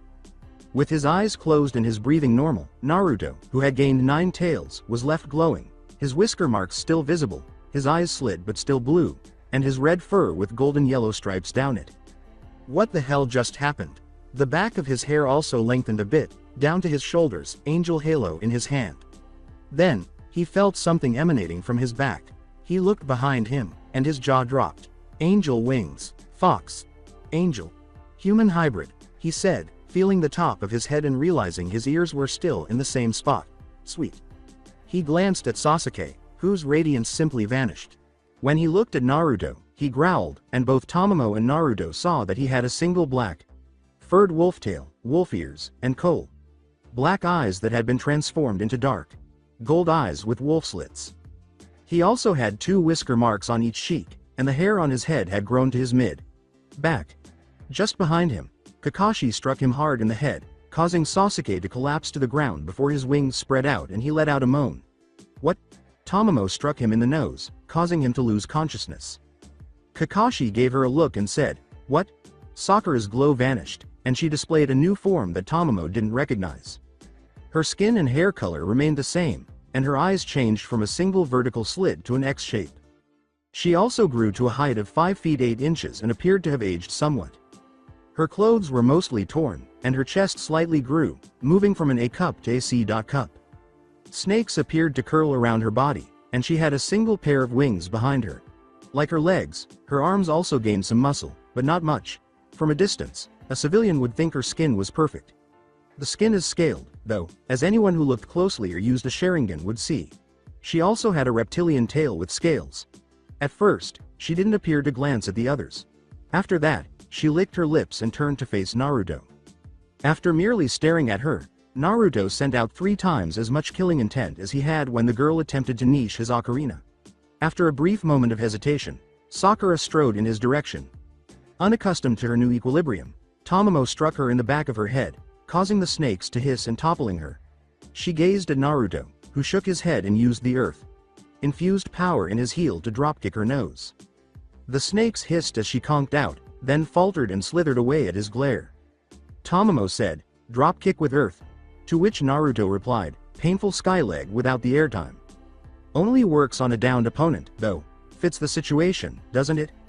They turned to face Sasuke, prepared to strike if necessary, after hearing him moan that it does. After giving himself a quick glance, he exclaimed, "What the hell happened? What the hell did that bitch do?" Naruto broke out in a sweat. "Yeah, that's Sasuke. Naru. Too. What the fuck? Promese only meant to change Sakura. What she didn't consider was the fact that you and I have non-human blood, too," Naruto clarified. "I think that, while she awakened what was in Sakura's blood this whole time, what she awakened in the two of you are what you are most like. A monster based on your personality, or your mind," Tomoe said before turning to Naruto. "Foxes are tricksters, and always want to have fun. This fact is not lost on Kitsune and Yoko. They make great pranksters, at that." According to Sasuke, that is so. Naruto. Speak for yourself, Sasuke. You've got wolf traits. Loyal to the pack, but when alone can still do highly well. Wolves are well known to be team players and soloers both. Their skills in a pack do what they need to, but on their own, they have no set specialty, because they do anything and everything needed to survive. When a lone wolf finds a pack, they will stick with the pack for as long as they possibly can, Tomoe said. And Sakura? She has the blood of a sphinx in her, along with some dragon, too. Evidenced by the fangs, tail and double slits. Granbarrier would have a field day if she knew. I could smell the sphinx on her, but not the dragon, Tomoe said. Sasuke nodded and said, "The wings are the angel blood from Luca, aren't they? This proves you are both Luca's descendants. We'll have to wait until Sakura is back to normal in her own mind, and then I'll teach you both how to change back and forth between your true form, which is what you are in now, and your human form." Tomoe then turned to Naruto. "Can you still talk to Sylph and the others?" Naruto saw all 4 of them when he closed his eyes. Salamander questioned, "What the hell just happened?" "It seems that Promese is still alive. My non-human blood just woke up because of her. I had both monster blood and angel blood in me. Any suggestions, Luca?" "Not a single bit. But your wings you can deploy any time without having to revert to your true form. My firstborn son did the same thing." Sylph said, "So, you woke both blood up, huh?" "Yes, is it strange?" "Not really. We kind of saw this coming some time ago, just not so soon," Undine acknowledged. "She's right. Granted, the form is slightly fucked up. The council will have a shit fit," Gnome said. Then Sylph burst out laughing. "I think it's cool." Naruto gave a headshake. "Only you would think that this would be cool, Sylph," he grumbled. This was heard by Sasuke. Naruto nodded in response to the query, "You can still talk to them?" Tomoe gave him a look. "Picture yourself in human form. It should revert you back to normal." Before he could do so, Naruto heard Sakura move. She stood up, turned to face Naruto, and licked her lips. He kicked her in the head once more forcefully this time. Once more, she passed out. Before giving it a try, he remarked, "Never thought she had that hard of a head." His wings and tails disappeared into his body, and the fur on his chest also disappeared, exposing somewhat torn clothing. This can be explained. The form, not so much. Sasuke then attempted to follow suit, taking longer but succeeding. Keep trying to shift between both forms. The faster you can get it done, the better off you'll be. I'll keep hitting Sakura until she's good. Despite Kakashi's disapproval, Naruto nodded. Council may not like it, but if she shifts and loses control in the village, then we'd have a major problem on our hands. We'd better do it now, while we're away from innocent bystanders. Kakashi, I know you don't like this, but think of it from the Hokage's point of view. If Sakura goes rampant in the village, what would happen? Then Kakashi understood. This was what he was doing for the village. And what about you and Sasuke? We already gained control.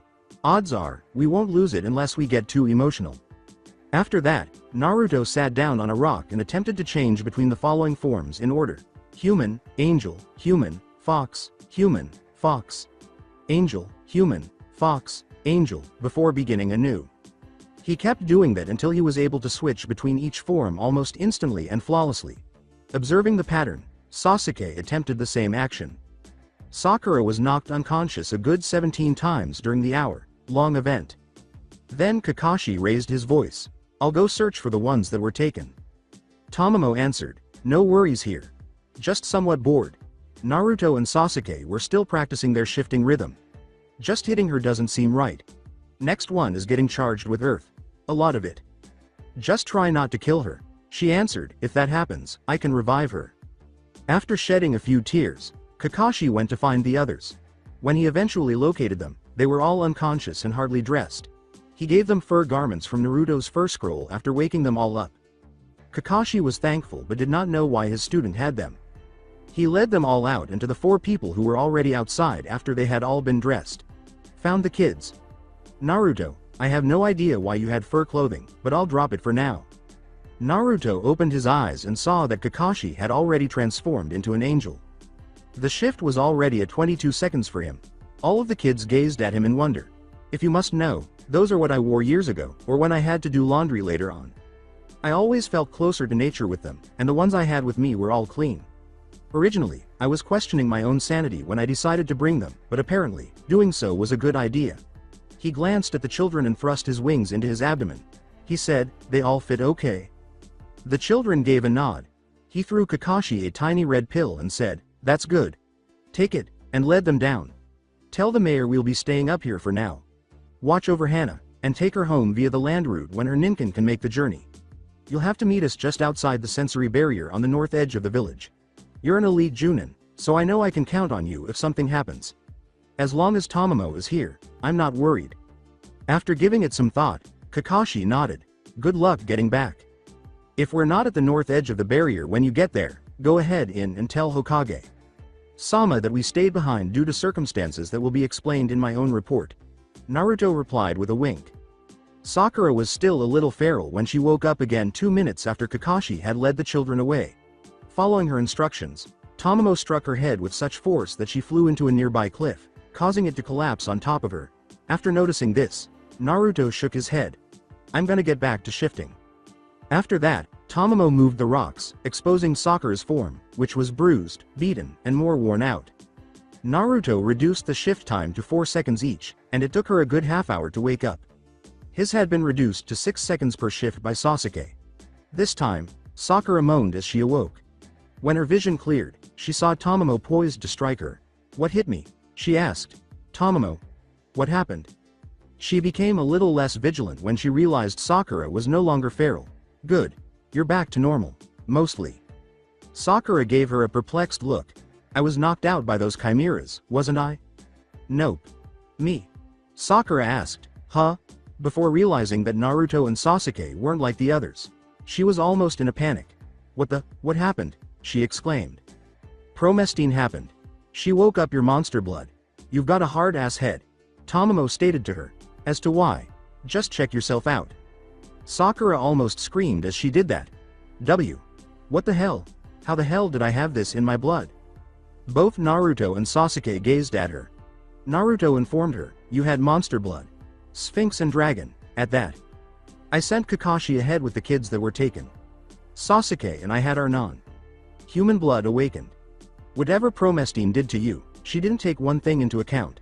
The fact that Tomoe knew how to get you back to normal. I didn't lose myself at all. Sasuke only needed one hit to his head. You took, 24? Tomoe clarified, 28 and then a level 7 earth kick. Seriously, she had such a hard head it took the level 7, and crashing into the cliff there to bring her to her senses. Saying she has a hard head is a severe understatement. Naruto let out a whistle. You're right, that is an understatement. Level 7. It's the equivalent of a high A-class jutsu in today's terms. Adding it into taijutsu, however, takes serious control in the element. At most, I'd have level 6 control over earth, level 10 control over wind, level 7 in water and level 6 in fire. I don't train much in wind, but I got that high from the little experience in it. Tomoe gave a nod. Naruto nodded and said, "You're a natural wind, I take it?" "That makes sense, I guess. At least, it explains why you didn't use Sylph until the final blow, and even that should have affected the flow." Sasuke gave Tomoe a look. She nodded, lightning sword flash. "Yeah. That'd be about right. Using it without Sylph, Naruto barely escapes the flow. With Sylph, forget the flow. You'd have to be able to dodge pure speed with pure luck. He doesn't have to merge with Sylph unless he intends to go somewhere so fast that he can't be seen, nor can he make any mistakes. If he's fast enough to escape the flow, then he could get to Konohagakure from here in 32 seconds flat." Tomoe made the point. With wide eyes, Sakura asked, "He's that fast?" Naruto gave a shrug. "The wind's a gift most don't see. Tomoe, you mind telling her how to shift between her current and human forms? I'm gonna go to that peak over there, and practice my taijutsu. My balance will probably be off, so I'll need to work it out in all 4 forms. Sasuke will have to as well." "Why not?" Tomoe then began to explain to Sakura the nature of her species, its details, and how to shift. However, Naruto created a dark side clone to battle him after using his wings to fly to the peak he indicated. Despite a few falls, he was always able to get back up. Sakura was just beginning to shift, while Sasuke was still working on it. By Tomoe's standards, it took about 3 days for them to be all right. She gazed at all 3 with approval. "Well, you're all good. Naruto, it seems you've worked out the kinks in your style being both airborne and with the tails. Gotta say, that's not something one would expect of a kitsune." Naruto gave a nod. "Sakura, your skills are still unrefined. You can still go for a field medic, but now you can take even more damage. Your skin is still scaled, no matter what form you're in. Some tries to headbutt you, headbutt them back. In your true form, your physical abilities will increase a good bit. Find a fighting style that works to your true form and follows the same guide as your human form. Train in both, as you'll need the experience." "Right." She gave a nod. "Sasuke, your skills would be similar to that of an Inuzuka, but don't rely on their skills. You still have your Sharingan, as you've already figured out, but your fighting will have to take on a more canine approach. Naruto doesn't need to, because the forms for his elemental strike fist work on instinct first, and grace second. It flows through the elements, not in any set style. You have to alter your taijutsu to add in your feral characteristics. Train with Naruto in aerial combat. That'll help you." According to Sasuke, "Got it. Well, I better get going. It's been fun, you 3. Good luck. Hopefully, Galda is still waiting. Oh, and Naruto." Tomoe began. "Ask Sylph for the tune Luca played to get Galda to him wherever he was. It'll help you in transportation." Despite his bewildered expression, Naruto nodded. "Sure thing, Tomoe. See ya soon." Then she praised him. "Sure thing. I'll be coming by in human form, though. I always attend the Chunin exams. Alma only does when it's in Suna, though. Maybe I can convince her to come to the next one, which is in Konohagakure. It's in a good 5 months from now. Oh, and guys, your chakra levels probably skyrocketed. Sakura, Sasuke, you'll have to work on control for that." "What about Naruto?" Naruto acknowledged. "My chakra levels are the same, really. Luca just took the excess, and sealed it off until my coils get big enough to handle it." He sighed. "Seriously, being a Jinchuriki helps just as much as it hurts, but only if you let it." Sasuke and Sakura both nodded. "Well, you better get going. See you then." After giving each other a nod, they flew to the peak where Galda had gone and discovered her dozing. They weren't shocked, though, because it was still mid-morning. All of them were human. Naruto whispered, "Galda, can you hear me?" and gave her a little shake. With a moan, she opened her eyes. "Huh? Oh, it's you. Can't fly right now, still tired." "I get it. You want me to catch you something to eat?" replied Naruto. "If you can find something large and meaty, please do." Naruto's brow went up. "Large and meaty, huh?" He pulled out a scroll and opened it to reveal an atypically large tiger, 5 times larger than a typical one. The sight made Galda's eyes widen. "You want it cooked? Please. You know how I like my meat." After Naruto started a bigger fire and began cooking the tiger, Galda fell back asleep. "Yeah. I'll get it done. Go back to sleep." I'll wake you when it's done. You really know how to cook it? I've cooked quite a few of these. Salamander and Luca constantly say I like my meat just like Galda did hers. If that has held true this far, then it should be the same. I'm getting one leg. You guys can each get another leg. The rest is hers. It'll be done about 1400. Work out any kinks while you can. It'll be a non-stop ride once we start. Naruto declared it was finished just before the scheduled time, while Sasuke was demonstrating some katas from the Uchiha Interceptor Taijutsu to Sakura. He extinguished the fire and severed 3 limbs.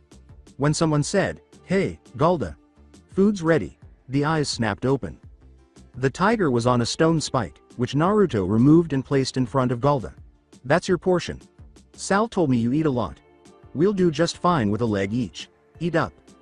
Gladdened, Galda began to eat it. Sasuke and Naruto both completed his leg, albeit much more slowly. However, Sakura consumed hers at a rate comparable to Galda's. She burped, and Naruto and Sasuke stared at her. Then she saw the expressions and said, "Excuse me. What? I was hungry." "Now, you're going to have to get rid of the diet you were on if you haven't yet." "Oh, I have. I've increased the meat intake. I've had to eat a lot," she responded. Galda glanced at the group and Naruto. "I'm good to go, you guys ready?" After the others nodded, Naruto turned to face Galda. "Yeah, we are." Then her head bowed. "Then get on." After nodding, they all climbed onto her back. Then Galda opened her wings. Galda exclaimed, "Hang on," before jumping over the side and beginning to glide before taking off. So, just flying, or heading home. When Naruto spotted the village, he knew Kakashi and Hana were going to depart. Naruto asked the other two, "How about we just fly around for a couple of hours before going to the rendezvous point?" Sasuke said, "Sure." Sakura's response was, "I don't mind." After that, they began to fly around slowly. After an hour, he realized that it would take 2 days to reach the meeting place because he could see that Kakashi and Hana were traveling at a civilian pace. "Let's just fly around for now. Kakashi and Hana are moving at a civilian pace and just left the village." Sweet. Then Galda took off for the south, on the ground. The Haimaru triplets were largely recovered when Hana and Kakashi arrived. Kakashi saw a bird fly from the mountain range when he looked up. It looks like they're heading back now." Hana gave him a look. "How do you know that?" Kakashi indicated the bird with a point. "That's how. When you were fit to head back, I was supposed to come back with you over land. They were going to take an aerial route, and that bird is said route. Shouldn't we book it, then?" "No, we can take a civilian pace. They'll wait for us just outside the north end of the sensory barrier. If they're not there, we go in ahead of them. I'm not worried about them. If anything, I'd be worried for anything that got high enough to see them on there," replied Kakashi. Besides, with Naruto, Sasuke, and Tomoe, it was about as easy as a high C rank mission. Not the A rank we thought it would be. Then again, we got lucky. "How so?" "Naruto will let the Hokage know. Her name is Promese, and she was there. We were lucky she didn't fight. What she did do, however, is what kept those 3 up there, along with Tomoe." Hana let out a sigh. "If Naruto does this as a leader, then I don't think he'd make a good one. All things considered, I'd say he would. I just can't say much on the matter, without finding out what's classified and what isn't first." "Classified? Let's just say there's a lot of information that is currently classified, and more that was revealed that might fall under that classification, too. It's why I'm not saying anything. Sending me ahead was a good choice, one which I didn't like at first. It was when he explained it, that I agreed, and saw what he was thinking. He saw a potential danger to the village, and nipped it in the bud." After giving it some thought, Hana nodded her agreement. "I still don't like it, though. Why send you alone? Better me be here with you in case someone attacks, or with them, and you get taken up again." Kakashi sighed. Honestly, he was also counting you and your pups into the equation. Better that I, an elite Junin, was with you, when you needed the help, then you go alone and get captured by some lowly bandit or even a rogue. Although Hana was not persuaded, she remained silent because she understood that arguing would not help her position. In the meantime, using the genin, Sakura, Sasuke, and Naruto were all savoring the wind. Naruto said, "Hey guys, you wanna fly alongside Galda?" Sasuke nodded despite giving him a startled look. Sakura nodded as well, knowing how to remove the wings by herself. They spread their wings and began to glide beside Galda, who was a little taken aback. Both Naruto and Sasuke were grinning contentedly. Throughout the sky, Galda, Naruto, Sasuke, and Sakura flew in strange formations. Naruto simply followed the movements because he was so calm. Sakura was liberated. Without regulations, without limitations, devoid of life, she was completely free. Sakura and Sasuke were in the same situation. Nothing but pure bliss, no council blowing smoke up his ass, no fangirls chasing him. Galda grinned. Like the feeling of freedom, don't you? They both responded simultaneously, oh yeah.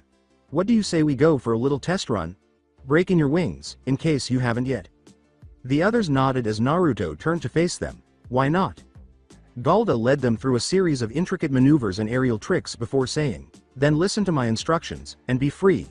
With Galda in the middle, Sakura in the lower left, Sasuke in the lower right, and Naruto above, they all trailed behind.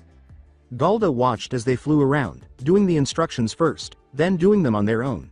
After she grinned, they all became aware that Tanzaku Guy was approaching from the right. Hey, I heard Tanzaku was a good gambling town. Wanna hit the casinos?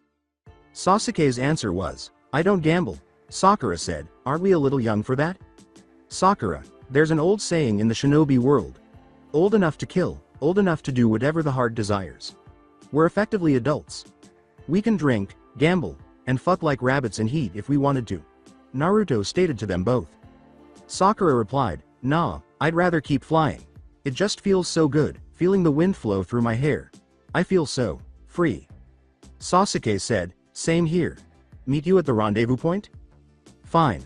I'll be done in about 3 hours, anyway. Meet you there at sundown. Deal?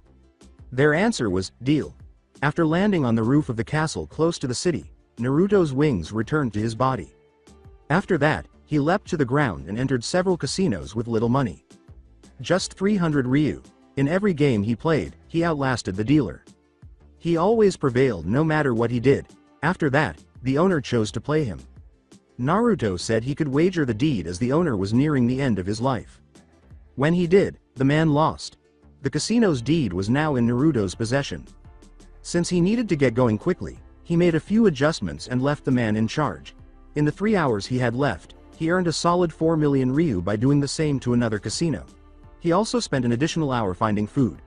Now that he had the deed to both casinos, he made recommendations for how they could be improved before running up to the castle, up the side, and then leaping off the side with his wings spread wide before taking to the skies. When someone noticed this, they arched an eyebrow. A gambling angel. Knowing that the other two would eventually become hungry, he had also gotten some food for them. He went to the rendezvous point after he had had enough of the wind. He flew over Konohagakure, but no one saw him. After entering the barrier, he flew low along the path until he noticed them and slowed. Sasuke and Sakura gave him a look. Sakura said, you're late, she spoke quietly. Sorry, won 2 casinos. Had to work out the kinks in each one, and get something to eat. Sasuke asked, you went to a restaurant? Naruto shrugged before raising his wings, saying, yeah. The Yakuraza Grill. They've got good food. No ramen, but I got no complaints. Sasuke arched an eyebrow and asked, and you didn't get us anything? Naruto opened their food and pulled out a scroll. Got those 2 in takeout. Couldn't leave the team hanging, could I? He replied. They smiled as they ate their meals. So, how was flying? Great. Sakura's flying adventure had left her feeling ecstatic. I can't wait to do it again. Flying is actually pretty fun. It feels good. Better than I have in a long time. Sasuke acknowledged. But, while we and Sakura talked, we found that our true forms should not be seen. And this goes for you too, Naruto. Naruto gave a nod. The wings, we can consider as a jutsu of sorts. Sakura has the dragon wings, so we could put it as a jutsu that acts on the user. Something the 3 of us developed at this stage. Sakura considered it. Yeah, the wings alone could work, but what about the other points? The wings alone could be called wings of the soul. Before we release it, we'd have to have Kakashi work on it too. You know, say it was a unique jutsu, that only the 3 of us know at the moment. The wings alone would be the wings of the soul. Use it once, and you've got the wings for life. You just have to know how to put them away when you don't need them. And the full body is, the body. Soul charge jutsu. This jutsu turns us into whatever we are most like in personality and mind. Also, that we discovered a problem with it. It took time for us to return to normal, but we may shift back at random times. The changes, for some reason, were permanent. The fact is, All three of us tried the wings of the soul jutsu first, with the body. Soul charge jutsu afterwards. The end result is what are now our true forms. We can use all three, or a combination of them now. It's also why we took longer than we should have. Sasuke and Sakura considered it. That's a good idea. With the fact that it's a permanent change, it'll be marked as kinjutsu. Sakura made the point. Sasuke asked, but how do we get the hand signs to do it? That's the only problem I see. If we had those, then we'd be set. Sylph said, I got the hand signs, wasn't easy, either. As Sylph instructed, Naruto took out a scroll and wrote them down. Evidently, as soon as the two jutsu were presented to the Hokage, they would be classified as kinjutsu. Naruto uttered, right here. Since we used it once, we don't have to use it again, since they're permanent. We just have to put down the description, which I'll work out. We have Sylph to thank for the hand seals, and Sal for the help as well. Gnome said, just write down what I say for each. Before writing what Gnome instructed him to for each one, Naruto added, add in Gnome for description. When they were done, he gave body, soul charge and A rank and wings of the soul a B rank. The ranks were also salamanders. Sasuke gazed at body, soul charge, Sakura at wings of the soul. After reading the other one and nodding once more, they gave it back to Naruto. So, we do good? Sasuke replied, yeah, they're good. Damn, didn't think that they would work like that, though. Sakura smiled as she said, thanks Sylph, Gnome, and Salamander. With a smile of his own, Sasuke added, yeah, thanks, this is just what we need. In Konohagakure the Hokage was in the room with an Anbu. Say that again? Something entered the sensor's detection range from above, and then left out the north side. We just sent out Anbu to see what it was. The Anbu kept saying. And who did you send? Cat, bear, and weasel, sir. Sarutobi hummed. Let your superior know, and head out after them. Greet the guests. If they are Konoha shinobi, then ask them who tripped it. The Anbu departed in a shunshin after saying, yes sir. Meanwhile, Sarutobi pulled out his crystal ball and peered around the area, spotting Sakura, Sasuke, and Naruto gathered around a campfire without Kakashi. In order to obtain audio, he made the decision to channel more chakra. Returning to the team, the first person to notice they were being watched was Naruto. He was familiar with this sensation. Watch us, Gigi. Hey Sakura? What's up? How mad do you think the Hokage would be if we told him about the body, soul charge? The woman answered, Dunno. Sasuke asked, why would you ask that? You know him the best out of all of us. Naruto gestured with his finger. You guys do realize that the body, soul charge changed our forms entirely. We needed Tomoe's help to get back to how we look now. Same with the wings of the soul. Sasuke gave him a look and used his left eye to indicate Naruto. Naruto gave his right answer. Well, if anything he'll probably put them both as kinjutsu, seeing as the effects are permanent. Otherwise, we'd probably be back 2 days ago instead of tomorrow. Yeah, being late is not something he likes, but when Sakura used the body, soul charge, she took on a form not even I expected. It was like a dragon sphinx crossbreed from Sylph's time. Naruto replied. I'm not sure if that would count me as a responsible leader for this mission. Hey, if it wasn't for you and Tomoe, I wouldn't even be talking like this. Sakura responded. Don't put yourself down. Sending Kakashi to watch over Hana, and having him meet us here was a good idea. Tomoe made a good point. If you sealed it, and it came out again while I was in the village would be in danger. Yeah, but still. Sasuke interrupted, saying, don't beat yourself up over it, Naruto. You made the right choice. Those two jutsu were dangerous, and shouldn't be used. Hell, I think we should only tell him about them, and not give them to him. With a sigh, Naruto combed through his hair. I know sending Kakashi to watch over Hana was the best choice at the moment, since Sakura could have lost control at any moment. Even so, I don't like the fact that I sent him to her. When you and I used it, you didn't lose yourself until after the battle. I didn't lose myself, though. It's the fact that it seems permanent that's the problem. He then cocked his head. Anbu. 3 of. No wait. 4. I recognize 2 of them. Cat is female. She helped me out earlier on in life. Bear is there, too. The 3rd and 4th I don't recognize. We'll talk about this later, then. Just remember, you aren't at fault for what happened, Sakura replied. Yeah. Just relax. And get some rest. Naruto let out another sigh. Kakashi and Hana should be here by mid-morning. It would be a good idea to get some rest. preferably after the Anbu show up and we identify ourselves. 2 Anbu spotted them while hiding in the bushes close to the camp. Naruto removed, twisted, and threw a cooked fish that was on a stake close to the fire in their direction. They didn't move when they saw what was on it and realized it was going to strike the tree next to them. Rather, they simply gazed at it, then at one another, took it out, and left. The 3rd Anbu simply shut down. "Glad you 3 showed yourselves." Naruto grinned at them. He shifted to the ground between Sakura and Sasuke and motioned to the fallen log he was sitting on, saying, "Have a seat." Now that they knew who it was, Cat and Bear did so. Weasel made the decision to stand. First, Naruto spoke for a moment.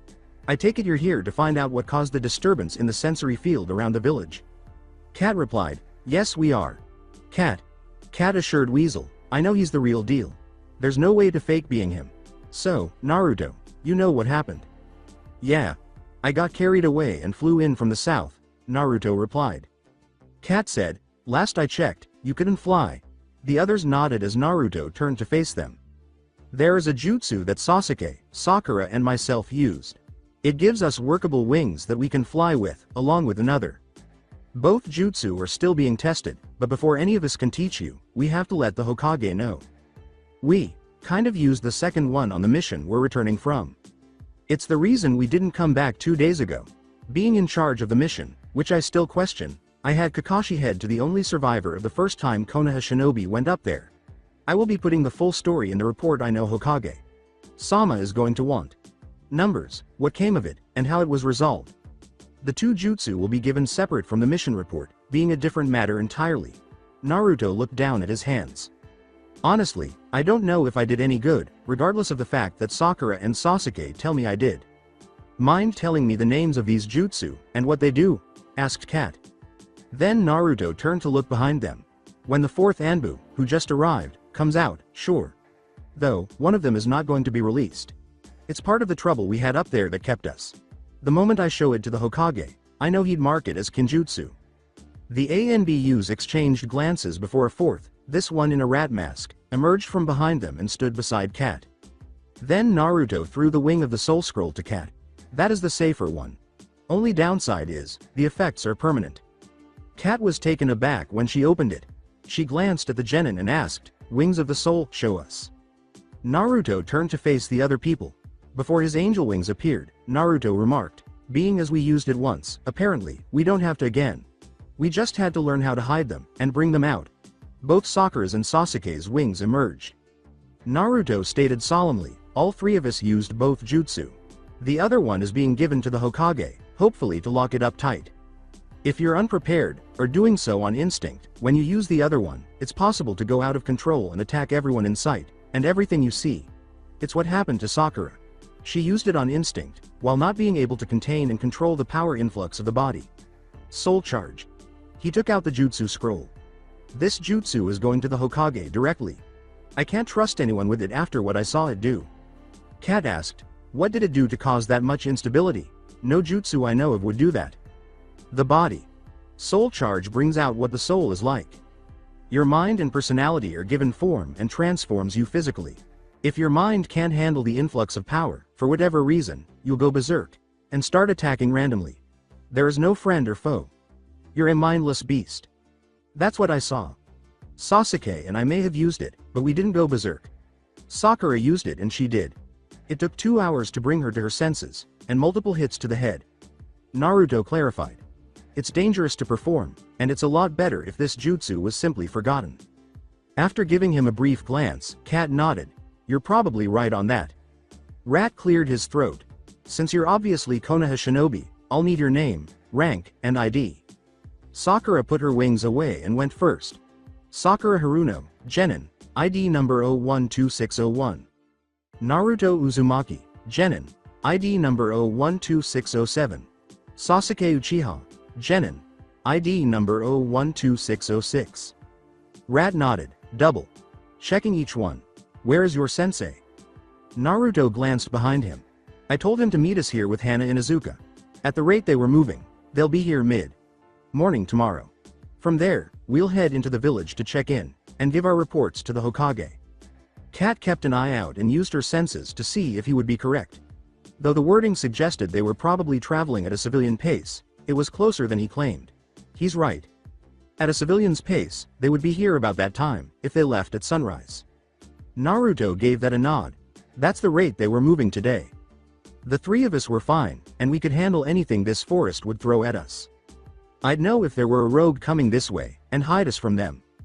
Just like I did for a year when I was 5. We'd be fine, but there was also Hana to consider. If something happened to her, then I'd be responsible. That's why I had Kakashi stick with her until she was cleared to come back. It was mainly her ninkin that would be the problem, but Kakashi could handle her part. The three of us would be fine, and so would those two. Sending Kakashi off was both regrettable and necessary. Again, the reasoning will be in the report. Kat gave a nod. The other Anbu caught Rat's attention. We should head back and report this to the Hokage. Naruto looked up and said, aside from it being protocol, he already knows. Isn't that right, Gigi? Sarutobi shook his head elsewhere. Naruto. I know when he's watching over me with his crystal ball, scrying jutsu combination. It's not easy, but I know because of my connection with the wind.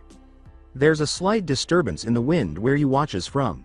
No chakra source at the point of sight, only distortion in the wind. Can't even see it with the Sharingan, maybe even the Byakugan. The reason I can tell is because I'm connected to the wind enough that I can sense the minuet disturbance in the air. It's more than what I told him about the serene mind, but I kind of developed this subconsciously. Wasn't intended, but it happened. Found out a while later about the one indication he's watching over me. Sarutobi turned to face Palm in his office as he grinned at the location. And I have a feeling he just palmed his face because he never knew about this. Then again, he never asked. Sarutobi's head slammed against the table before him as a result. Kat's invisible eyebrow went up. And how would you know that? Because I know him well enough. He probably hid his face again after I said he never asked. If he did, I would have told him. Naruto sighed. Really, some of the things I know, the only reason he doesn't know that I know them, is because he never asked. It's as they say, you don't ask the right questions, you won't get the right answers. At that, all 4 ANBUs started to perspire. He might have been right, but really? After chuckling, Naruto turned to face the Anbu. Shouldn't you guys be heading back now? I mean, you got what you need, and you need to let your superiors know, right? Kat gave a headshake. Before throwing the jutsu scroll back to Naruto, she stood up and glanced at the others. Only you, Naruto. Only you would know what to say, when to say, and who to say it to. Then the Anbu departed. Naruto glanced up at Sarutobi's observation position. Gigi, I know you can read my lips. I gave them the official story. Not the real one. The report will also have the official story, and the real story will have to be made without any Anbu or bugs in the area, being made orally. You will see when the report is made, and handed in. Written will have the official report. When Sarutobi heard this, he nodded and started to get ready. After that, Sylph created the barrier and the team went to sleep. Sarutobi's scrying jutsu caused him to lose sight of them. He concealed his home in this way. As he turned off the jutsu, Sarutobi thought, damn barriers. So that's it for today. I hope you guys enjoyed it. Don't forget to like, share and subscribe to the channel for more awesome stories like this. Thank you. See you all in my next video.